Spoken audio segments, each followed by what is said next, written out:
ఏడవ ఉరుమును గురించి మనం నేర్చుకోబోతూ ఉన్నాం. 1వ పేతురు రాసిన పత్రిక 5వ అధ్యాయము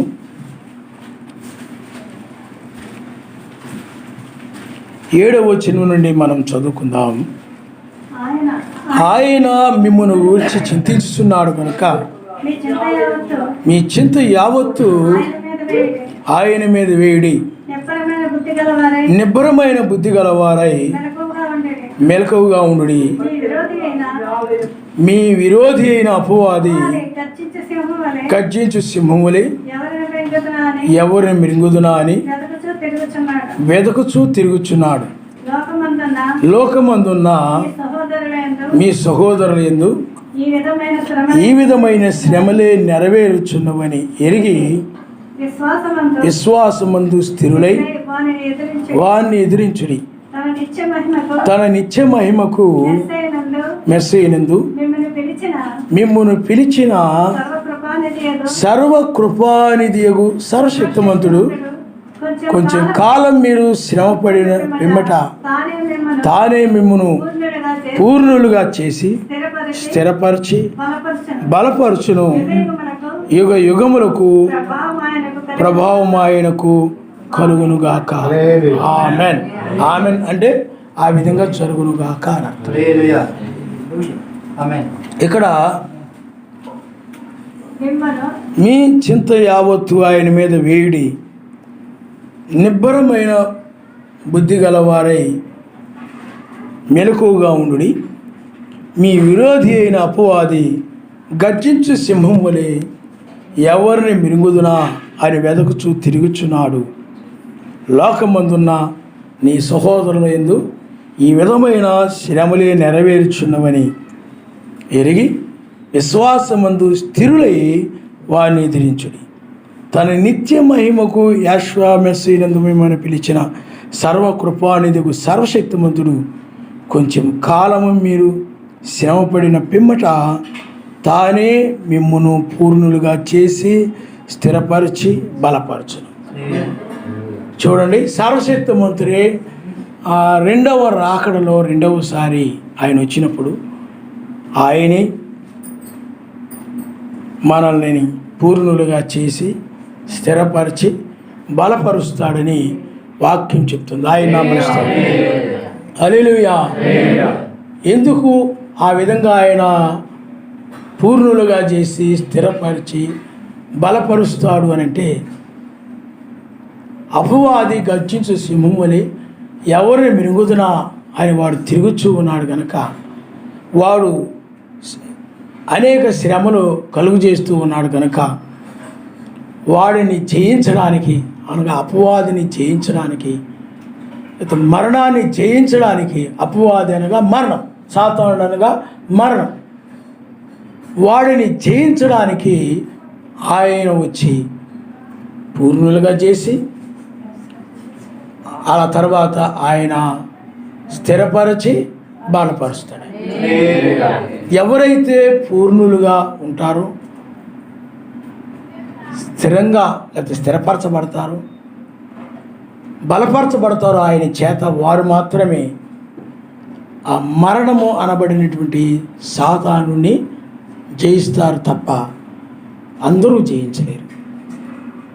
అందువల్ల అందుకని ఈ యొక్క 7వ ఉరుము మరణమును గురించి లేకపోతే మరణాన్ని జయించడాన్ని గురించి మాట్లాడుతున్నటువంటి స్వరం 7వ ఉరుము అంటే మరణమును జయించడం, దాని గురించి మాట్లాడుతున్నదే 7వ ఉరుము. అపవాదిని జయించడమే మరణాన్ని జయించడం. కాబట్టి కొంచెం కాలం మీరు శ్రమపడిన పిమ్మట తానే మిమ్మును పూర్ణులుగా చేసి స్థిరపరిచి బలపరచును. ఈ 7వ ఉరుము చాలా ప్రాముఖ్యమైనది. మిగతావి ప్రాముఖ్యమైనవనే కాదు, అవి బయలుపాటుకు విషయాలు మనం చూస్తూ వచ్చాము. 6 ఉరుముల్లో ప్రాముఖ్యమైనవి, 7వ ఉరుము కూడా ప్రాముఖ్యమైనది. అయితే ఇక్కడ మరణాన్ని జయించుట అనేది ఇక్కడ జరుగుతూ ఉంది. ఆయన మరణమును జయించడాన్ని గురించి మాట్లాడతాం. ఎవరైనా ఎత్తబడాలి అని అంటే, పైకి కొనుకోబడాలంటే మరణాన్ని జయించిన వారు కొనుకోబడతారు తప్ప మరణాన్ని జయించని వారు కొనుకోబడరు. మరణాన్ని జయిస్తేనే కొనుకోబడతారు. మరణాన్ని జయించకపోతే అంటే సాతానుని జయిస్తేనే కొనుకోబడతారు తప్ప సాతానుని జయించకపోతే కొనుకోబడరు. మెస్సయ్య కూడా ఆయన అపవాదిని జయించాడు. సాతానుని ఆయన ఏం చేశాడు చెప్పండి? జయించాడు. ఆయన మరణము అనగా సాతాను, వాడిని జయించాడు. మీరు లూకాసు వార్త 4వ అధ్యాయంలో మనం చూద్దాం. లూకాసు వార్త 4వ అధ్యాయంలో అక్కడ ఈ సాతానుడు గర్జించు సింహం వలె మెస్సయ్యను మృంగవల్లని వాడు అక్కడికి వచ్చాడు. చూడండి, లూకాసు వార్త 4వ అధ్యాయం చదువమ్మా మొదటి నుండి. యావే పరిశుద్ధాత్మ పూర్ణుడై యొర్దాను నది నుండి తిరిగి వచ్చి 40 దినములు ఆత్మచేత అరణ్యములు నడిపింపబడి అపవాది చేత శోధింపబడుచుండెను. ఆ దినములలో ఆయన ఏమీ తినలేదు.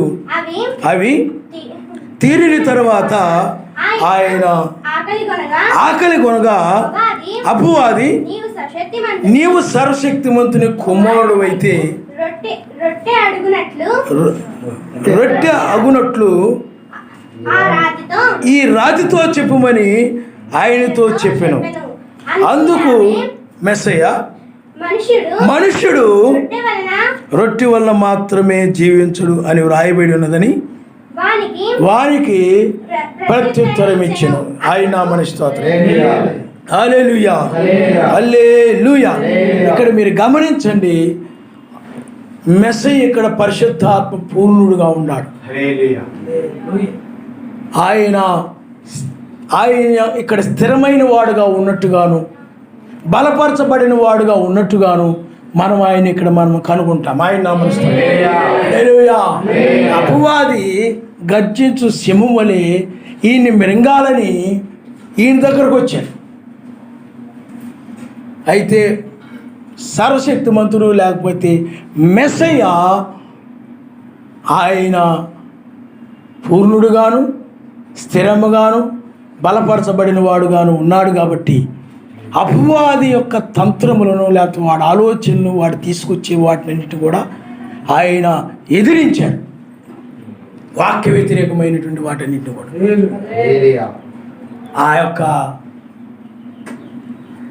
ఆ యొక్క స్థిరత్వమును బలపరచబడమును పూర్ణమును అతను ఆయన కలిగి ఉన్నాడు. కాబట్టి అందుకని బైబిల్ ఏంటంటే విశ్వాసం ముందు మీరు స్థిరులై వారిని ఎదిరించుడను. కాబట్టి ఇక్కడ ఆయన ఆత్మపూర్ణుడుగా ఉన్నాడు, ఒక స్థిరత్వము కలిగి ఉన్నాడు. ఆయన ఏ విధమైన సందేహము, అనుమానము, అవిశ్వాసము ఆయనలో ఏమీ లేవు. ఆయన లేఖనములను బట్టి ఆయన బాప్తిజం పొంది ఒట్టుకొచ్చాడు. ఆ లేఖనాల నెరవేర్పును బట్టి ఆయన బలపరచబడిన వాడుగా ఉన్నాడు. ఆయన మనిషి. హల్లెలూయా, హల్లెలూయా. ఆ విధంగా బలపరచబడిన వాడుగా ఉన్నాడు కనుక అపవాది తీసుకొని వచ్చేటువంటి వాడికి, ఎందుకంటే అపవాదికి తెలుసు, వాడికి అన్నీ తెలుసు. ఇక అర్థం, వాడు రక్షించలేడు కానీ వాడికి అన్నీ కూడా తెలుసు. మెస్సయ్య ఆకలితో ఉన్నాడనే విషయము వాడికి తెలుసు. అయితే అపవాది ఎప్పుడు కూడా శరీర సంబంధమైనవి, బైబిల్లో రాయబడినది రోమిలు రాసిన మిత్రులు, శరీరానుసారమైన మనస్సు మరణము, శరీరానుసారులు శరీర సంబంధమైన విషయాల మీద మనసు ఉంచుతారు, ఆత్మానుసారులు ఆత్మ సంబంధమైన విషయాల మీద మనసు ఉంచుతారని బైబిల్లో రాయబడింది. కాబట్టి శరీరానుసారమైన మనసు మరణము అని, ఆత్మానుసారమైన మనసు జీవమును సమాధానమైనది. ఇది ఒకదాని ఒకటి విరోధంగా ఉంటుందని బైబిల్లో. కాబట్టి వీడు సాతానుడు ఎప్పుడు కూడా ఏం చేస్తాడనంటే, వాడు లోక సంబంధమైన వాడిని తీసుకొస్తాడు, వాడి లోకాన్ని తీసుకొస్తాడు. కానీ పరిశుద్ధాత్మ ఎప్పుడు కూడా వాక్యాన్ని తీసుకొస్తాడు. పరిశుద్ధాత్మ ఏం చేస్తే చెప్పండి, వాక్యాన్ని. ఇక్కడ సాతాను తీసుకొచ్చినటువంటి దానిని ఇక్కడ పరిశుద్ధాత్మ వాక్యము ద్వారా ఎదిరిస్తాడు. అందుకనే ఇక్కడ సాతాను తీసుకొని వచ్చేటువంటిది అది వాక్య వ్యతిరేకమైనటువంటిది, అది మరణమైతే వాక్యమేమైనదనండి, జీవమైనది. వాక్యమేమైనది చెప్పండి, జీవము. అందుకనే ఇక్కడ అపవాది ఏమంటున్నాడనంటే, ఈ రాయి రొట్టెగ్గునట్లు చెప్పుమని ఆయనతో చెప్పాను. అంటే నువ్వు ఇప్పుడు ఆకలి కూడా ఉన్నావు కదా, నువ్వు ఆకలితో ఉన్నావు కదా, మరి ఆకలి తీరాలని అంటే, ఎందుకంటే వాడు శరీర సంబంధంగా మాట్లాడతాడు, శరీరాన్ని గురించి చెప్తున్నాడు అతను. మనుషుడు బ్రతకాలంటే ఏముండాలి చెప్పండి, శరీరంలో ఉండాలి. బ్రతకాలంటే ఆహారం ఉండాలి. అది వాస్తవం అన్నట్టుగానే ఉంటుంది, మనకి బాగానే చెప్పాడు అన్నట్టుగా ఉంటుంది. కానీ వాస్తవానికి లోపల ఉన్నటువంటి ఆ యొక్క అంతరంగ పురుషుడు ఉన్నాడే, ఆ పురుషుడికి కావలసింది ఏమిటి చెప్పండి? వాక్యం. ఆయన మనుషుడు. హల్లెలూయా, హల్లెలూయా. అందుకు ఆయన ఏమన్నాడండి, మనుషుడు రొట్టె వల్ల మాత్రమే జీవించుడని వ్రాయబడింది. ఇంకొన్ని సందర్భాలు వాక్యం వల్ల జీవిస్తాడు. వాక్యం వల్ల మనం ఏం చేస్తాం చెప్పండి?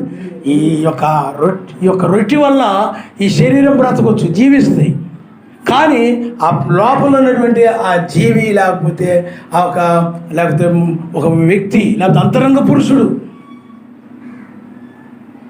ఒక విశ్వాసి, అతడు జీవించే దేన్ని బట్టేనండి, వాక్యాన్ని బట్టి జీవిస్తాడు. హల్లెలూయా, హల్లెలూయా. అందుకనే ఇప్పుడు మనం ఇక్కడ కూడున్నామనంటే ఏ ఆహారం కోసం కూడున్నాం చెప్పండి? ఆత్మ సంబంధమైనటువంటి ఆ పరలోక సంబంధమైన మన్నా కొరకు మనం ఇక్కడ కూడి ఉన్నాం. ఆయన హల్లెలూయా, హల్లెలూయా. కాబట్టి సాతానుడేమో ఈ లోక సంబంధమైన దాన్ని తీసుకొస్తున్నాడు, కానీ పరిశుద్ధాత్మ ఏం చేసి చెప్పండి? వాక్యము ద్వారా జీవిస్తాడు. మరి మరణాన్ని జయించైనా జీవించాలంటే వాక్యము ద్వారానే. పునరుద్ధానం చెంది దేనివల్ల చెప్పండి? మనిషి వాక్యము ద్వారానే. ఈ లోకంలో కూడా మనుషులు ఆహారం తింటారు, చనిపోతారు, నీతి శిక్షకు వెళ్ళిపోతారు.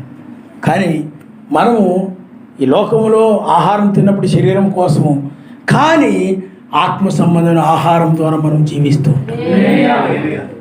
ఆత్మ సంబంధమైన ఆహారం ద్వారా లోపల విశ్వాస అనే వ్యక్తి జీవిస్తూ ఉంటాడు. ఈ శరీరమేమో మామూలు ఆహారం వలన జీవిస్తూ ఉంటుంది ఈ శరీరం.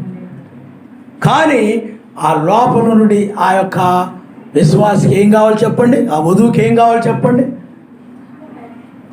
ఆత్మ సంబంధమైన ఆహారము కావాలి. అందుకని ఆయన ఏం చేశాడండి? ఆత్మ సంబంధంగా మాట్లాడాడు. మనుష్యుడు రొట్టె వలన కాదు కానీ వాక్యం వలన జీవిస్తాడని చెప్పాడు ఆయన. హల్లెలూయా. మీరు మత్తయి సువార్త 4వ అధ్యాయం ఒకసారి వచ్చాను.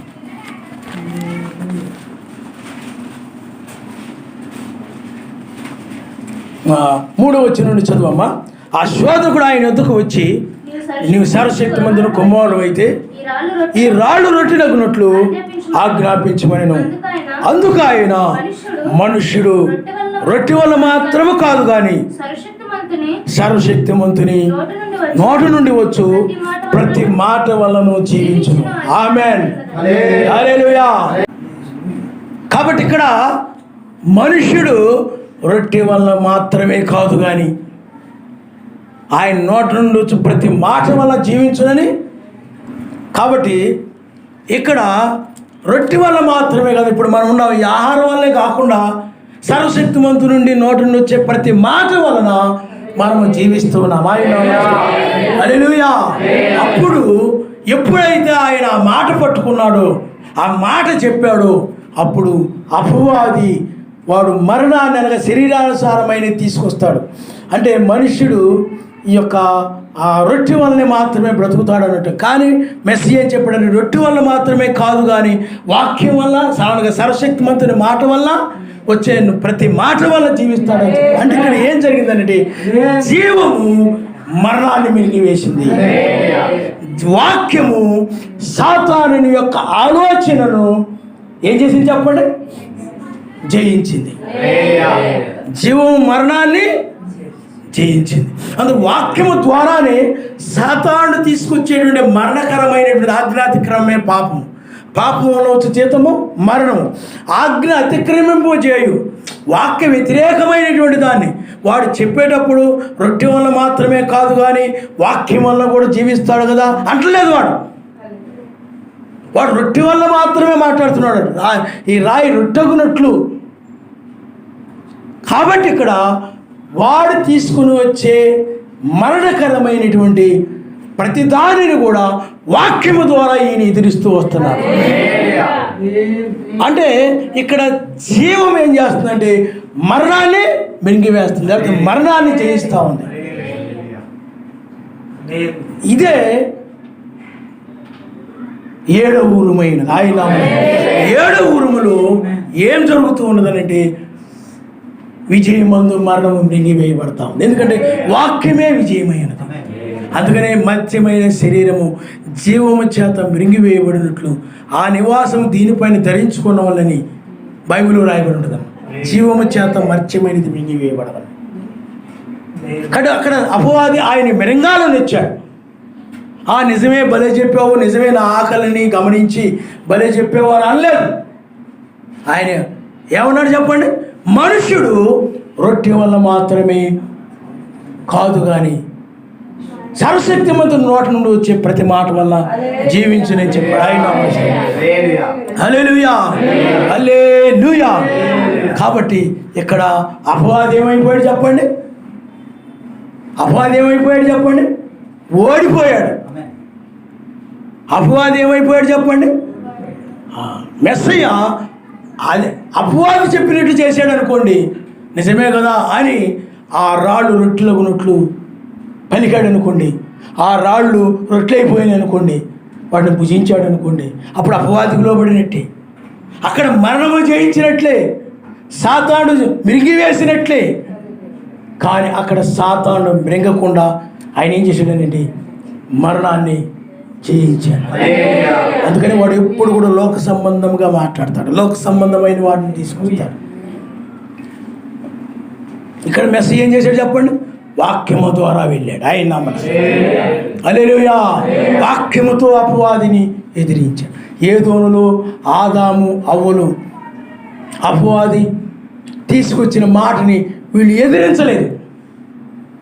ఆ మరణాన్ని వాళ్ళు ఎదిరించలేదు. అందుకనే మరణం ఏం చేసిందంటే ఆదాము అవ్వల్ని మిరిగివేసింది. కానీ ఇక్కడ అయినట్లయితే ఆదాము వంటి వాడు కాదు ఈయన. అందుకని మొదటి ఆదాము అతడు నేల మట్టి నుండి తీయబడినవాడు, ఈయనైతే పరలోకం నుండి వచ్చినవాడు ఆయన. అందుకే నేను పైనుండి వాడును, మీరు క్రిందుండి వాడు అని చెప్పాడు ఆయన నామమున. హల్లెలూయా, హల్లెలూయా. కాబట్టి మీరు ఆలోచన చేయండి, నేను పైనుండి వాడును, మీరు క్రిందుండి వాడు. కాబట్టి ఇక్కడ ఏం జరిగింది చెప్పండి? జీవము అనగా వాక్యము మరణాన్ని మింగివేసింది. జీవము మరణాన్ని మింగివేసింది. అలా మింగివేసినప్పుడే అమర్త్యతను ధరించుకున్నట్లు లెక్క. ఆ నిత్య నివాసాన్ని ధరించుకుంటారు, లేకపోతే ఆ నిత్య నివాసాన్ని ధరించుకోలేరు. కనుక తర్వాత మరలా రెండవసారి చూడమ్మా, లోకాసు వార్త 4వ అధ్యాయంలో, లోకాసు వార్త 4వ అధ్యాయంలో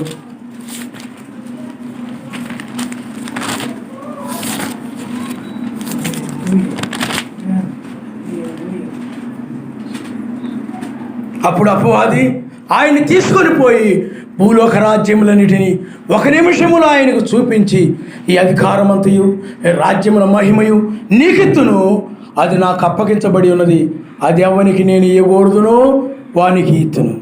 కాబట్టి నీవు నాకు మొక్కితివా, ఇదంతయు నీదగునని ఆయనతో ఈ యొక్క 4వ అధ్యాయంలో చెప్తున్నాను. ఈ 4వ అధ్యాయంలో 5వ వచనంలో ఏమని చెప్పండి? అపవాది ఆయన్ని తీసుకొని పోయి భూలోక రాజ్యమును వాటి యొక్క మహిమను ఒక నిమిషములో ఆయనకు చూపించి, ఈ అధికారమంతయు ఈ రాజ్యముల మహిమయు నీకు ఇస్తాను, ఇవన్నీ నాకు అప్పగించబడ్డాయి, అది ఎవరికి నేను ఇవ్వకూడదునో వాళ్ళకి ఇస్తుంటాను, కాబట్టి నీవు నాకు మ్రొక్కితివా, ఇదంతయు నీకు తగునని ఆయనతో చెప్పెను. చూడండి, అపవాది ఏం చేశాడనంటే ఆయన్ను తీసుకొని పోయి భూలోక రాజ్యములు అంటే ఇప్పుడున్నటువంటి అప్పటి కాలంలో ఉన్నటువంటి రాజ్యాలన్నిటిని చూపించాడు. ఒక రాజ్యమునే కాదు, ఆయన కాలంలో ఉన్నటువంటి రాజ్యాలన్నింటినీ చూపించాడు.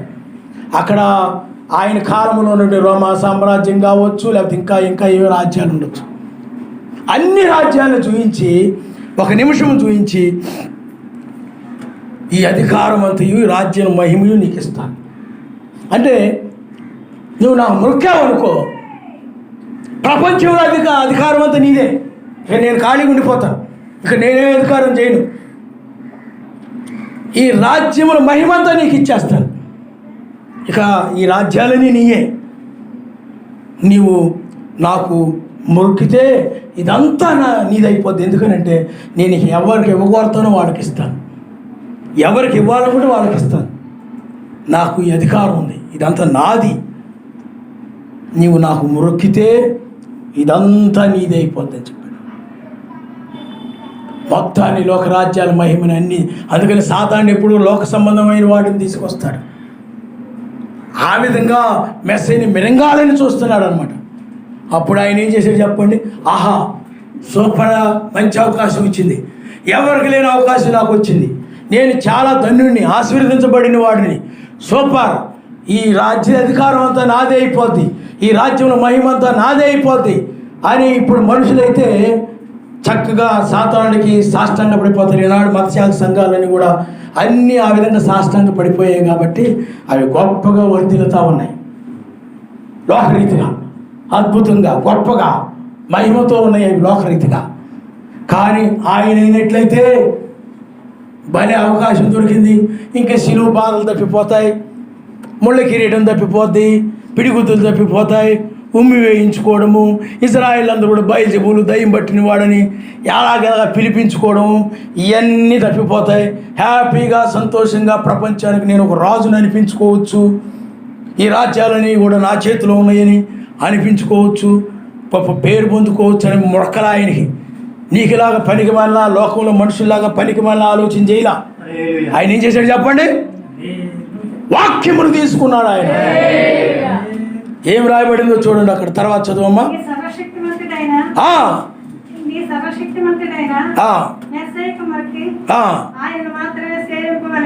ఆయన మాత్రమే నీ సర్వశక్తిమంతుడైన యావేకు మొక్కి ఆయనకు మాత్రమే సేవించవలని వ్రాయబడి ఉన్నదని వానికి ప్రత్యుత్తరం ఇచ్చెను.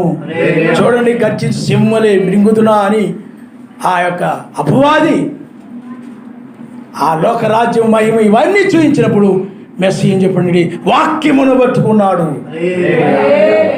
అపవాదిని జయించాలంటే, నీ విజయం పొందాలంటే, మరణాన్ని జయించాలంటే వాక్యాన్నే పట్టుకోవాలి తప్ప మరి దేన్ని పట్టుకోకూడదు.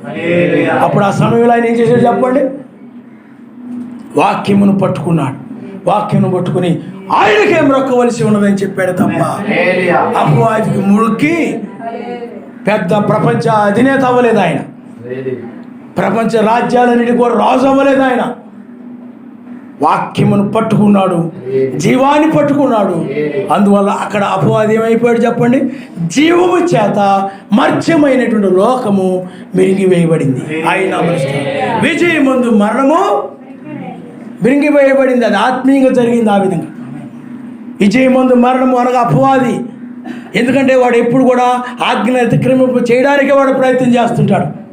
ఆడు మరణము వాడు. అక్కడ కూడా ఆయనకే మొక్కవలసి ఉన్నదనే ఆజ్ఞను తప్పించి ఆయనకి అపవాది తనకు మొక్కేలాగా చేసుకోవాలని చూసేవాడు. అంటే ఆయన వాక్యాన్ని మీరేలాగా చేయాలని చూసాడు వాడు. అందువల్ల ఆజ్ఞాతిక్రమే పాపములు చేత మరణము. కాబట్టి వాడి యొక్క ఆజ్ఞ అతిక్రమం చేసే ఆ మరణము నుండి ఆ మరణాన్ని ఈయన వాక్యమే చేత జయించాడు. విజయమందు ఏమైపోయింది చెప్పండి? మరణము రింగివేయబడింది. వాక్యాన్ని ద్వారా అపవాది యొక్క ఆలోచనలు, అపవాది యొక్క మాటలని, అపవాది యొక్క క్రియలని ఎదిరించి వాక్యం మీద ఆయన నిలవబడ్డాడు. ఆయన హల్లెలూయా, హల్లెలూయా. ఎందుకంటే అక్కడ చూడండి, ఆయన స్థిరముగా ఉన్నాడు. అందుకని దేని గురించి ఆయన చింతలు లేవు. ఆయనకి ఏమి తిందురా, ఏమి త్రాగుదురా, అది ఇది చింతలు ఉన్నోళ్ళైతే ఇప్పుడు ఒక రాజు అవ్వాలని ఒక చింత, ఏమండి ఒక అధికారం అవ్వాలని ఒక చింత, లోకం సుఖంగా బ్రతకాలని ఒక చింత. ఆ చింతలు ఆ బాధలు ఉన్న వాళ్ళు ఏం చేస్తాడు, ఈ అవకాశాలు వచ్చినప్పుడు దూరిపోతారు. మీకు అర్థమవుతుందండి? కానీ ఆయన చింతలేమీ లేవు, విచారాలు ఏమి లేవు, అన్నీ కూడా సర్వశక్తి మంత్రులకు అప్పగించేసి. అందుకనే లోక సంబంధమైన చింతలు లేని వ్యక్తిని ఏ వ్యక్తి కూడా, ఏ సాతానుడు కూడా మిరంగలేడు. అందువలన అక్కడ ఆయన అపవాదిని జయించిన వాడుగా, మరణాన్ని జయించిన వాడుగా మనం చూస్తున్నాం. ఆయన హల్లెలూయా, హల్లెలూయా. ఆ తర్వాత 3వది చూడండమ్మా. పిమ్మట ఆయనను యెరూషలేముకు తీసుకుని పోయి దేవాలయ శిఖరమున ఆయన నిలవబెట్టి, నీవు సర్వశక్తిమంతుని కుమారుడు అయితే ఇక్కడి నుండి క్రిందికి దుముకుము, నిన్ను కాపాడుటకు నిన్ను గూర్చి తన దూతలకు ఆజ్ఞాపించును. నీ పాదం ఎప్పుడైనా రాతికి తగలకుండా వారు నిన్ను చేతులతో ఎత్తికొందురు వ్రాయబడి ఉన్నదని ఆయనతో చెప్పాను. అందుకు మెస్సయ్య, నీ సర్వశక్తిమంతుడైన మెస్సయ్యను శోధింపవలదు అని చెప్పబడి ఉన్నదని వానికి ప్రత్యుత్తరం ఇచ్చెను. అది మీరు మత్తయి సువార్త 4వ అధ్యాయంలోకి ఒకసారి రండి అమ్మా. మత్తయి సువార్త 4వ అధ్యాయము చూడండి, 5వ వచనం నుండి మీరు ఒకసారి చదువు. అంతటి అపవాది పరిశుద్ధ పట్టణమునకు ఆయన తీసుకొని పోయి దేవాలయ శిఖరమున ఆయన నిలవబెట్టి, నీవు సర్వశక్తిమంతుని కుమారుడు అయితే క్రిందికి దుముకుము, ఆయన నిన్ను గూర్చి తన దూతలకు ఆజ్ఞాపించును. నీ పాదములకు ఎప్పుడైనా రాతికి తగలకుండా వారు నిన్ను చేతులతో ఎత్తుకొందురని రాయబడి ఉన్నదని ఆయనతో చెప్పాను. అందుకు మెస్సయ్య, నీవు మెస్సయ్య సర్వశక్తిమంతుడు అయిన నీ సర్వశక్తిమంతుడు నీవు శోధింపవలదని మరి ఒక చోట వ్రాయబడి ఉన్నదని. సరే, అపవాది ఒక ఎత్తైనటువంటి లేకపోతే ఒక పట్టణానికి తీసుకుని పోయి, అంతటి అపవాది పరిశుద్ధ పట్టణమునకు ఆయన తీసుకుని పోయి సర్వశక్తిమంతుని లేకపోతే దేవాలయపు శిఖరమును ఆయన నిలవబెట్టి, నీవు సర్వశక్తిమంతుని కుమారుడు అయితే క్రిందికి దూకుము, ఆయన నిన్ను గూర్చి తన దూతలకు ఆజ్ఞాపించును. నీ పాదం ఎప్పుడైనను రాతికి తగలకుండా వారు నిన్ను చేతులతో ఎత్తి పట్టుకుంటారు, నిన్ను కాపాడుతారు అన్నప్పుడు మెస్సయ్య ఏమనండి, నీ సర్వశక్తిమంతుడైనటువంటి యావేను నువ్వు శోధింపవలదని మరి ఒక చోట వ్రాయబడిందని చెప్పాడు ఆయన నా మనసు. అంటే అపవాది తీసుకొని వచ్చే వాటికి ఈయన ఏం చేస్తున్నాడు చెప్పండి? వాక్యము ద్వారా జవాబిస్తూ ఉన్నాడు, వాక్యాన్ని పట్టుకుంటున్నాడు. ప్రతి విషయంలో వాక్యం మీద ఆధారపడుతూ ఉన్నాడు ఆయన. వాక్యం మీద ఆధారపడడం వల్ల ఆ అపవాది వేసే అగ్ని బాణములు వంటి వాటన్నిటిని కూడా ఈయన స్థిరముగాను బలముగాను పూర్ణముగాను అపవాది యొక్క మెంగవల్ని గర్జించడు, ఆ గర్జనను లేకపోతే వాడి మాటల్ని ఆయన ఎదిరిస్తూ వస్తున్నాడు ఆయన. హల్లెలూయా. ఆ తర్వాత మీరు లూకాసు వార్త 4వ అధ్యాయము 13వ వచనంలో మీరు ఒకసారి అపవాది ప్రతి శోధనను ముగించి కొంతకాలము ఆయన్ని విడిచిపోయిన. అప్పుడు మెస్సయ్య ఆత్మ బలముతో గలీలీకు తిరిగి వెళ్ళెను. ఆయన గురించిన సమాచారం ఆ ప్రదేశం అంతటను వ్యాపించెను. చూడండి ఇక్కడ, అప్పుడు అపవాది రకరకాలుగా ప్రయత్నం చేశాడు, శోధించాడు. రకరకాలుగా శోధించినప్పటికీ ఈయన వాక్యాన్ని పట్టుకున్నాడు. యోబును కూడా ఆయన ఏం చేశాడు చెప్పండి? సాతాను ఏం చేశాడు చెప్పండి? శోధించాడు. యోబును కూడా శోధించినప్పుడు యోబు ఏం చేశాడనండి? వాక్యాన్ని పట్టుకున్నాడు. ఆయన మనిషి హల్లెలూయా. యోబు ఏం చేశాడు? వాక్యాన్ని పట్టుకున్నాడు. వాడు యోబు యొక్క భార్య ద్వారా శోధించాడు. ఎందుకు ఇంత బ్రతికావు, ఇంత పేరు తెచ్చుకుని, ఇంత ఆస్తి ఉండేది, అదంతా మొత్తం పోయింది, ఇంకెందుకు నువ్వు ఆయన దూషించి మరణము గమ్ము అంటే అప్పుడు యోబు ఏమంటాడు చెప్పండి? నిజమే, నీ అంత తెలివి నాకు లేదు, నా భార్య చాలా తెలివైంది, నాకంటే చాలా తెలివైంది, చక్కగా నాకు మంచి సలహాలు ఇచ్చి చాలా ఇస్తుంది, లేకపోతే నాకే అవన్నీ తట్టలేదు, నువ్వు చాలా తెలివైందాను అని అనుకోరా, ఉప్పొంగిపోరా. ఏమన్నాడు చెప్పండి? యావే ఇచ్చిను, యావే తీసుకుని ఆయనకే మహిమ కలుగును కాక. మనము ఏమంటాడు? యావే ఇచ్చెను, యావే తీసుకొనిను ఆయనకే మహిమ కలుగును కాక. మనం ఆయన వల్ల మేలే అనుభవించదగుదమా? ఆయన కోసం మనం కీడెందుకు అనుభవించకూడదు? అక్కడ ఏం చేశాడు చెప్పండి? అపవాది యోబు భార్య ద్వారా శోధించాడు. ఇక్కడ సర్పం ద్వారా రకరకాలుగా వాడు శోధించాడు, ఏదోనులో వాటన్నిటిలో. కానీ ఇక్కడ ఆ భార్య ద్వారా శోధించినప్పుడు అక్కడ ఆయన ఏం చేశాడనంటే జవాబు చెప్పాడు. అప్పుడు అపవాది ఏమైపోయాడు? లేకపోతే నోరు మూసాడు. అందువలన ప్రియులారా, విజయమందు మరణం మృంగివేయబడడం అంటే అపవాది యొక్క మాటలను, అపవాది యొక్క తీసుకొచ్చేటువంటి ఆ యొక్క తలంపులని యోబు ఎలా జయించాడు, మెస్సి ఎలా జయించాడు, వాడు హృదయంలో తీసుకొచ్చి పెడతాడు, బయట కాదు. వాటన్నిటిని జయించడాన్ని గురించి మాట్లాడేది 7వ ఉరుమైనది ఆయన. ఇక్కడ అపవాది ఏం చేశాడు చెప్పండి? ఆయన్ని విడిచిపెట్టి వెళ్ళిపోయాడు. ఈయన్ని నేను ఇప్పుడు ఏదో ఒక మామిడి టెంక్ ఉందనుకోండి, గేదో లేకపోతే ఇంకో జంతువు వచ్చి దాన్ని ప్రయత్నం చేస్తుంది, నమలడానికి ప్రయత్నం చేస్తే అది పగలకపోయేటప్పుడు దాన్ని వదిలేసి వెళ్ళిపోతుంది. అలాగే సాతాను ఏం చేశాడంటే తనకు లోబరుచుకోవాలని రకరకాలుగా ప్రయత్నం చేశాడు సాతాను. అతడు వలగాక వాడు ఏం చేశాడు చెప్పండి? వదిలిపెట్టి వెళ్ళిపోయాడు, విడిచిపెట్టేసాడు. అప్పుడు ఆయన ఆత్మ బలముతో, అందుకని ఆయన పూర్ణుడుగా ఉన్నాడు, ఆత్మ విషయంలో పూర్ణుడుగా ఉన్నాడు, అక్కడ స్థిరముగా ఉన్నాడు, ఆత్మ బలము కలిగిన వ్యక్తిగా ఉన్నాడు కనుక, బలము కలిగిన ఆయనగా ఉన్నాడు కనుక అపవాది ఏం చేయలేకపోతే చెప్పండి? రకరకాలుగా ఆయన్ని లోకరీతిగా పడగొట్టాలని చూశాడు.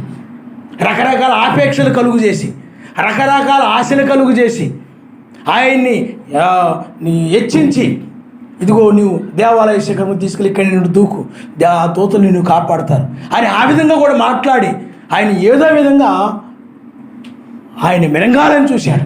కానీ ఆయన వాక్యము ద్వారా అపవాది యొక్క తంత్రాలను ఏం చేశాడంటే ఎదిరించాయి, జీవం మర్జ్యమైన వాటిని మింగివేశాడు.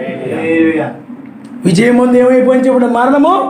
ఇక్కడ అపవాదిని జయించాడు కాబట్టే ఆయన కల్వరి శిలువలో ఆయన వేలాడదీసి పాతి పెట్టిన తరువాత మరణమును ఆయన తిరిగి లేచాడు. ఆయన హల్లెలూయా. అపవాదిని జయించడం అనేది జరిగింది కనుక సువార్త విషయంలో సువార్త ప్రకటిస్తున్నప్పుడు అద్భుతములు, ఆశ్చర్యకార్యాలు ఇవన్నీ జరిగిస్తూ ఉన్నప్పుడు ప్రియులారా, ఆయన అపవాదిని జయించిన వాడుగా కనబడ్డాడు. ఆయన హల్లెలూయా. ఆయన ఆత్మ బలముతో ఉన్నాడు. అపవాది ఆయన ఏం చేయలేక విడిచిపెట్టి వెళ్ళిపోయాడు.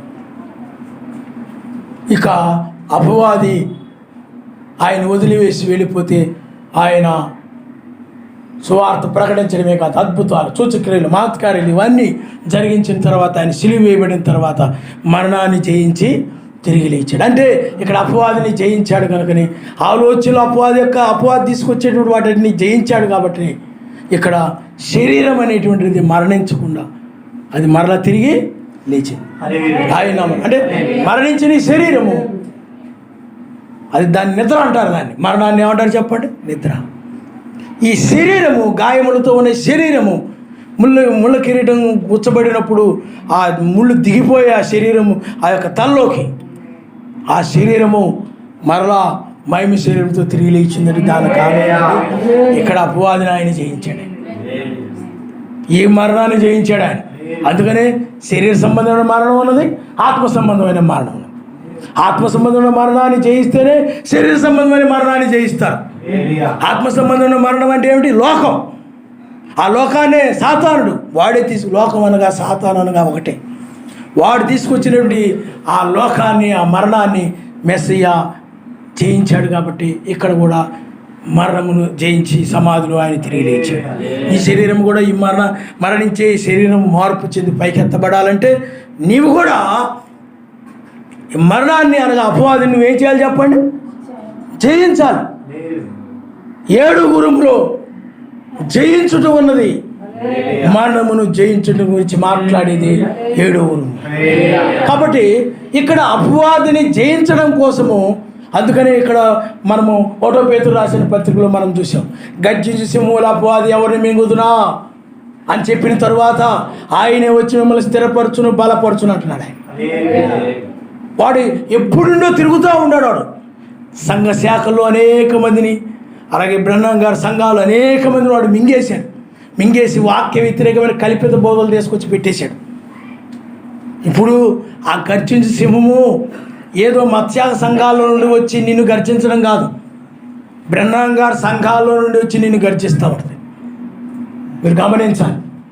ఆ బోధలు తీర్థం అనేది అది అపవాది యొక్క గర్జనది. అలాగే క్రీస్తు బ్రహ్మామిడ్స్ ఆ బోధ అపవాది యొక్క గర్జనది. 1963లో 2వ రాకడ సరిపోయింది, స్త్రీ ద్వారా 2వ రాకడ జరుగుతూ ఉంది.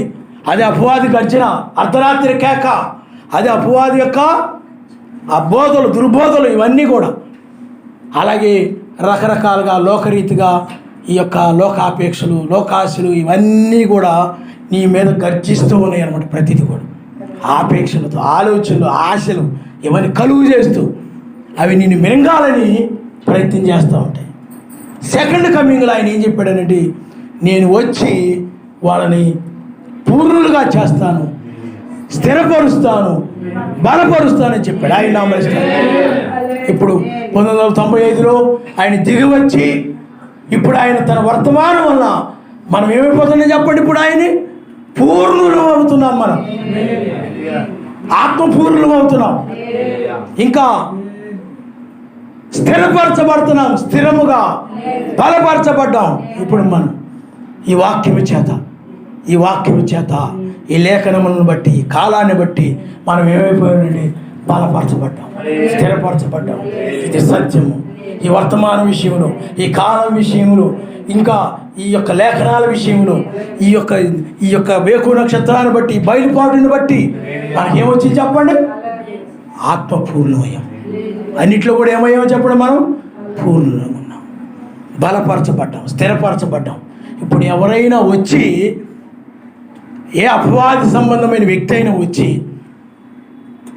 1963లోనే జరిగిపోయిందండి, ఇప్పుడు మీ 2వ రాకడ ఇప్పుడు జరుగుతుందని చెప్పడం ఏమిటి?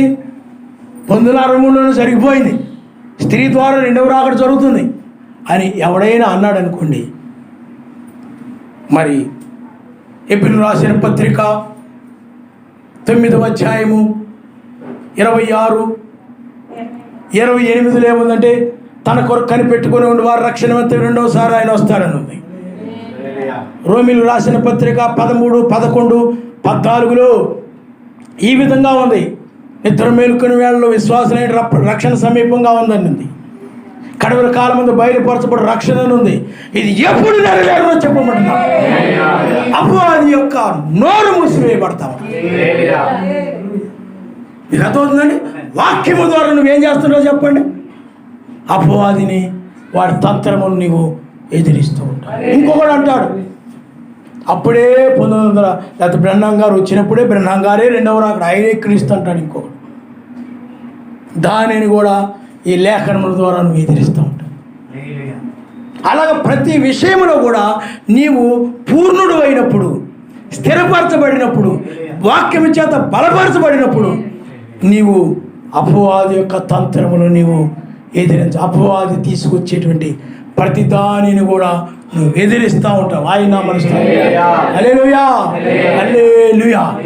అలాగా ఈ యొక్క దుర్బోధల విషయంలో నువ్వు నిలబడడమే కాకుండా, ఎదిరించి నిలబడడమే కాకుండా, అదే విజయమందు మరణాన్ని, అంటే మరణపు బోధలు అవన్నీ వాటిని ఎదిరించి లేఖనం మీద నిలబడమే, లేఖనాన్ని విశ్వసించడమే మరి లేఖన నెరవేర్పును విశ్వసించడమే మనకు బయలుపరచబడింది లేఖనానికి సరిపోతూ ఉంది, వాక్యానికి సరిపోతూ ఉంది. మనకి ఇవ్వబడిన కళ్ళలు లేఖనానికి సరిపోతూ ఉన్నాయి, వాక్యానికి సరిపోతూ ఉంది. వీటన్నిటిని బట్టి మనము ఇప్పుడు వాక్యమనే జీవము, మనము ఆ యొక్క జీవము చేత మరణాన్ని మనం మృంగివేస్తున్నాం. ఆయన మరణాన్ని ఏం చేస్తున్నా చెప్పండి, వాడు అంతేకాకుండా వాడు ఏమి తిందువా, ఏమి త్రాగుదువా, ఈ లోక సంబంధమైన వాటిని దగ్గరకు తీసుకొస్తుంటాడు. లోకంలోని వాడిని తీసుకొస్తా, సాతాను ఎప్పుడు కూడా లోకంలోని వాడిని తీసుకొస్తున్నాడు నీ దగ్గరికి. వాళ్ళు చూడు, వీళ్ళు చూడు, వాళ్ళు ఎలా కట్టుకున్నారు చూడు, వీళ్ళు ఎలా తింటున్నారు చూడు, వాళ్ళు ఎలా బ్రతుకుతున్నారు చూడు, వాళ్ళు ఎలా కొనుక్కున్నారు చూడు, ఎలాగని అన్నీ నీ యొక్క భార్య ద్వారా, నీ పిల్లల ద్వారా, నీ భర్త ద్వారా, ఎవరో ఒకరి ద్వారా వాడు తీసుకొస్తూ ఉంటాడు నీ దగ్గరికి. వాడు తీసుకొచ్చినప్పుడు నీవు వాక్యం చేత పూర్ణుడుగా, అంటే వేకు చుక్కప్పుడు ఏం చేస్తాడు, వాక్యాన్ని తీసుకొస్తాడు నీ హృదయంలో. అప్పుడు వేకు చుక్క వాక్యం ఏం చెప్తుండో చెప్పండి, లోకం ఇంకా నాశనం కాబోతూ ఉంది, లోకం మీదకి ఆయన ఉగ్రత రాబోతూ ఉన్నది. లోకం నుండి తప్పించుకునే సమయమే తప్ప ఇంకా మిగతా అన్యుల్లాగా మనం లోకములో ఉన్న వాటిని ప్రేమించే సమయం ఇది కాదు. లోకము సర్వశక్తిమంతుని మూలంగా పుట్టలేదు. లోకమంతా కూడా శరీరేచ్ఛ, నేత్రేచ్ఛ, జీవోడము, ఇది సర్వశక్తిమంతుని వల్ల పుట్టినవి కాదు. ఇది అంతం కాబోతూ ఉన్నది. మనం వీటిని ప్రేమించే కాలం కాదు, కానీ మనం ఎత్తబడే కాలంలో ఉన్నామని. అలాగే ఎవరైనా లోకాన్ని తీసుకొచ్చి మాట్లాడినప్పుడు వాక్యము ద్వారా నువ్వు ఎదిరిస్తుంటావు. హల్లెలూయా, హల్లెలూయా. వాళ్ళు చూడు ఎంత ధనవంతులయ్యారో, వీళ్ళు చూడు ఎంత ధనవంతులయ్యారో. ఇలాగ ఎవరైనా తీసుకొచ్చినప్పుడు వాళ్ళు ఎంత గొప్పవాళ్ళు అయ్యారో, ఉన్నతమైన వారు అయ్యారో, లోకంలోని వారి గురించి మాట్లాడినప్పుడు, లోకాన్ని కనుక అపవాది తీసుకొచ్చినప్పుడు వాక్యము ద్వారా నువ్వేం చేస్తుంటాడు, వేకు చుక్క వాక్యము ద్వారా అపవాదిని నువ్వు, ఆ మరణాన్ని నువ్వు చేయిస్తూ ఉంటావు. ఆ వాక్యం ఏం చెప్తుందంటే, ఇది ఇక లోకము లోతు సొదమ విడిచిపోయిన దినమున, నోహు ఓడలోనికి వెళ్ళిపోయిన తరువాత జలప్రలయం వచ్చినట్లే, అగ్ని వచ్చినట్లే ఇప్పుడు ఇది నేను తప్పించుకునే సమయం. నేను తప్పించుకునే లోకం మీద ఉగ్రత రాబోతూ ఉన్నది. కాబట్టి ఈ లోకము నాకొద్దు. అపవాది తీసుకొస్తాడు, ఇదిగో అది చూడు, ఇది చూడు, ఇది చూడు, అది చూడు. నీవు కనుక నేను చెప్పినట్టు చేసినట్లయితే, లేకపోతే నేను చెప్పినట్టు నడిచినట్లయితే, ఆ మనుషుల ప్రకారంగా చేసినట్లయితే ఇది నీదైపోద్ది, అది నీదైపోద్ది, ఇది నీదైపోద్ది, అది నీదైపోద్ది. వీళ్ళందరూ నీ వాళ్ళు అవుతారు, వాళ్ళందరూ నీ వాళ్ళు అవుతారు, ఇదంతా నీదైపోద్ది. కాబట్టి వాక్యం ఏం చెప్తుందో దాన్ని ఆయన వధువు తీసుకుంటుంది. ఆయన అపవాది మాటలను తీసుకోదు, అదంతా బూడిద కాబోతుందని చెప్తుంది. మీకు అర్థమవుతుందండి? నీ దగ్గరికి మెసేజ్ దగ్గరికి తీసుకొని వచ్చినట్లే నీ దగ్గరికి తీసుకొస్తాడు సాతాను. అబ్బా ఆ రాజ్యం చూడు, అబ్బా ఈ పట్టణం చూడు, అబ్బా ఇది చూడు, నువ్వు గనక నాకు మొక్కితే, నేను చెప్పినట్లు చేస్తే ఇదంతా నీదైపోతుంది. కానీ ఆయనకి మొక్కాలి, ఆయన వాక్యానికి లోపడాలి. ఈ చివరి కాలంలో అపవాది ఏం చేస్తుంటే లోకాన్ని తీసుకొస్తుంటాడు. నాకు మొక్కితే ఇదిగో ఈ సుఖాలు అనుభవిస్తావు, ఈ సౌఖ్యాలు దొరుకుతాయి, నువ్వు లోకంలో ఎంతో బాగా బ్రతుకుతావు అని అపవాది నీ దగ్గరికి రకరకాల మాటలు తీసుకొస్తూ ఉంటాడు. కానీ నువ్వేమంటావు, అంతము వచ్చేసింది, అన్నీ ముగించబడిపోతాయి, ఈ లోక సుఖ భోగాలు సౌఖ్యాలు మొత్తం కూడా నాశనం చేయబడతాయి, ఆయన రాజ్యం రాబోతూ ఉన్నది. వేకు నక్షత్ర వర్తమానము ద్వారా నీవు ఆ మరణాన్ని నువ్వు జయిస్తూ ఉంటావు, ఆయన లోకాన్ని నువ్వు జయిస్తూ ఉంటావు. వాడు నీ హృదయంలో తీసుకొస్తుంటాడు ప్రతిదీ కూడా. వాక్యము నీ హృదయంలో ఉండి వాడు దానిని ఎదిరిస్తూ ఉంటుంది. అప్పుడు ఆ మరణము ఏమైపోతుంది చెప్పండి, అపవాది నిన్ను విడిచిపెట్టి వెళ్ళిపోతాడు. అప్పుడు నీ హృదయంలోకి వచ్చి శోధించడం. అపవాది నిన్ను విడిచిపెట్టి వెళ్ళిపోయాడంటే ఇంకా వాడు నిన్నేం చేయడు చెప్పండి. ఏమి తింటావా, ఏమి త్రాగుతావా, ఎలా బ్రతుకుతావా, ఏమిటా అని వాడు శోధించడం ఆరంభించాడు అనుకోండి. ఎలా బ్రతుకుతావు, ఏ విధంగా బ్రతుకుతావు, ఏ విధంగా జీవిస్తావని. అప్పుడు నువ్వు వాక్యాన్ని పట్టుకుంటావు. ఆయన రాజ్యమునే మొదటగా వెతకవలని వాక్యం చెప్తే దాన్ని పట్టుకున్నప్పుడు అపవాది ఏం చేస్తాడు చెప్పండి, నేను విడిచిపెట్టి మరణం విడిచిపెట్టి వెళ్ళిపోతాయి.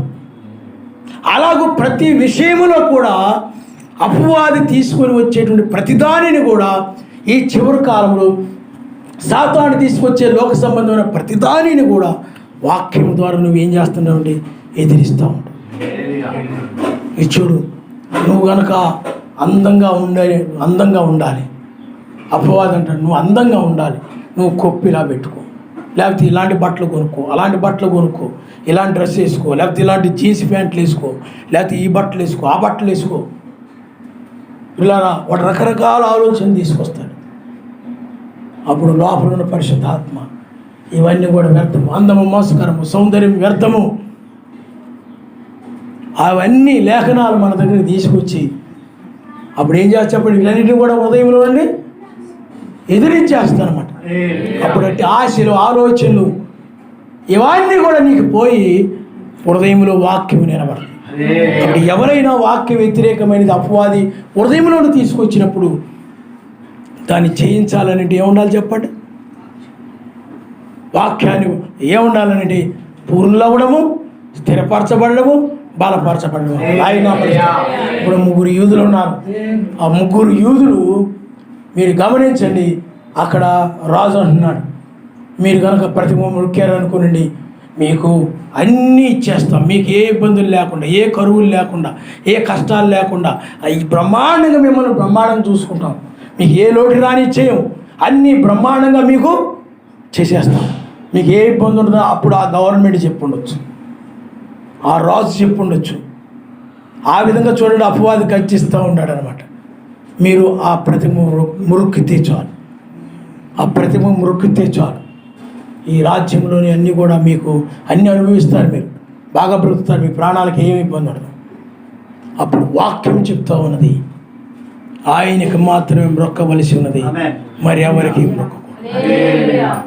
అప్పుడు వాళ్ళు అంటున్నారు, రాజా మేము సర్వశక్తిమంతుని తప్ప మరి దేనికి కూడా మేము మొక్కము.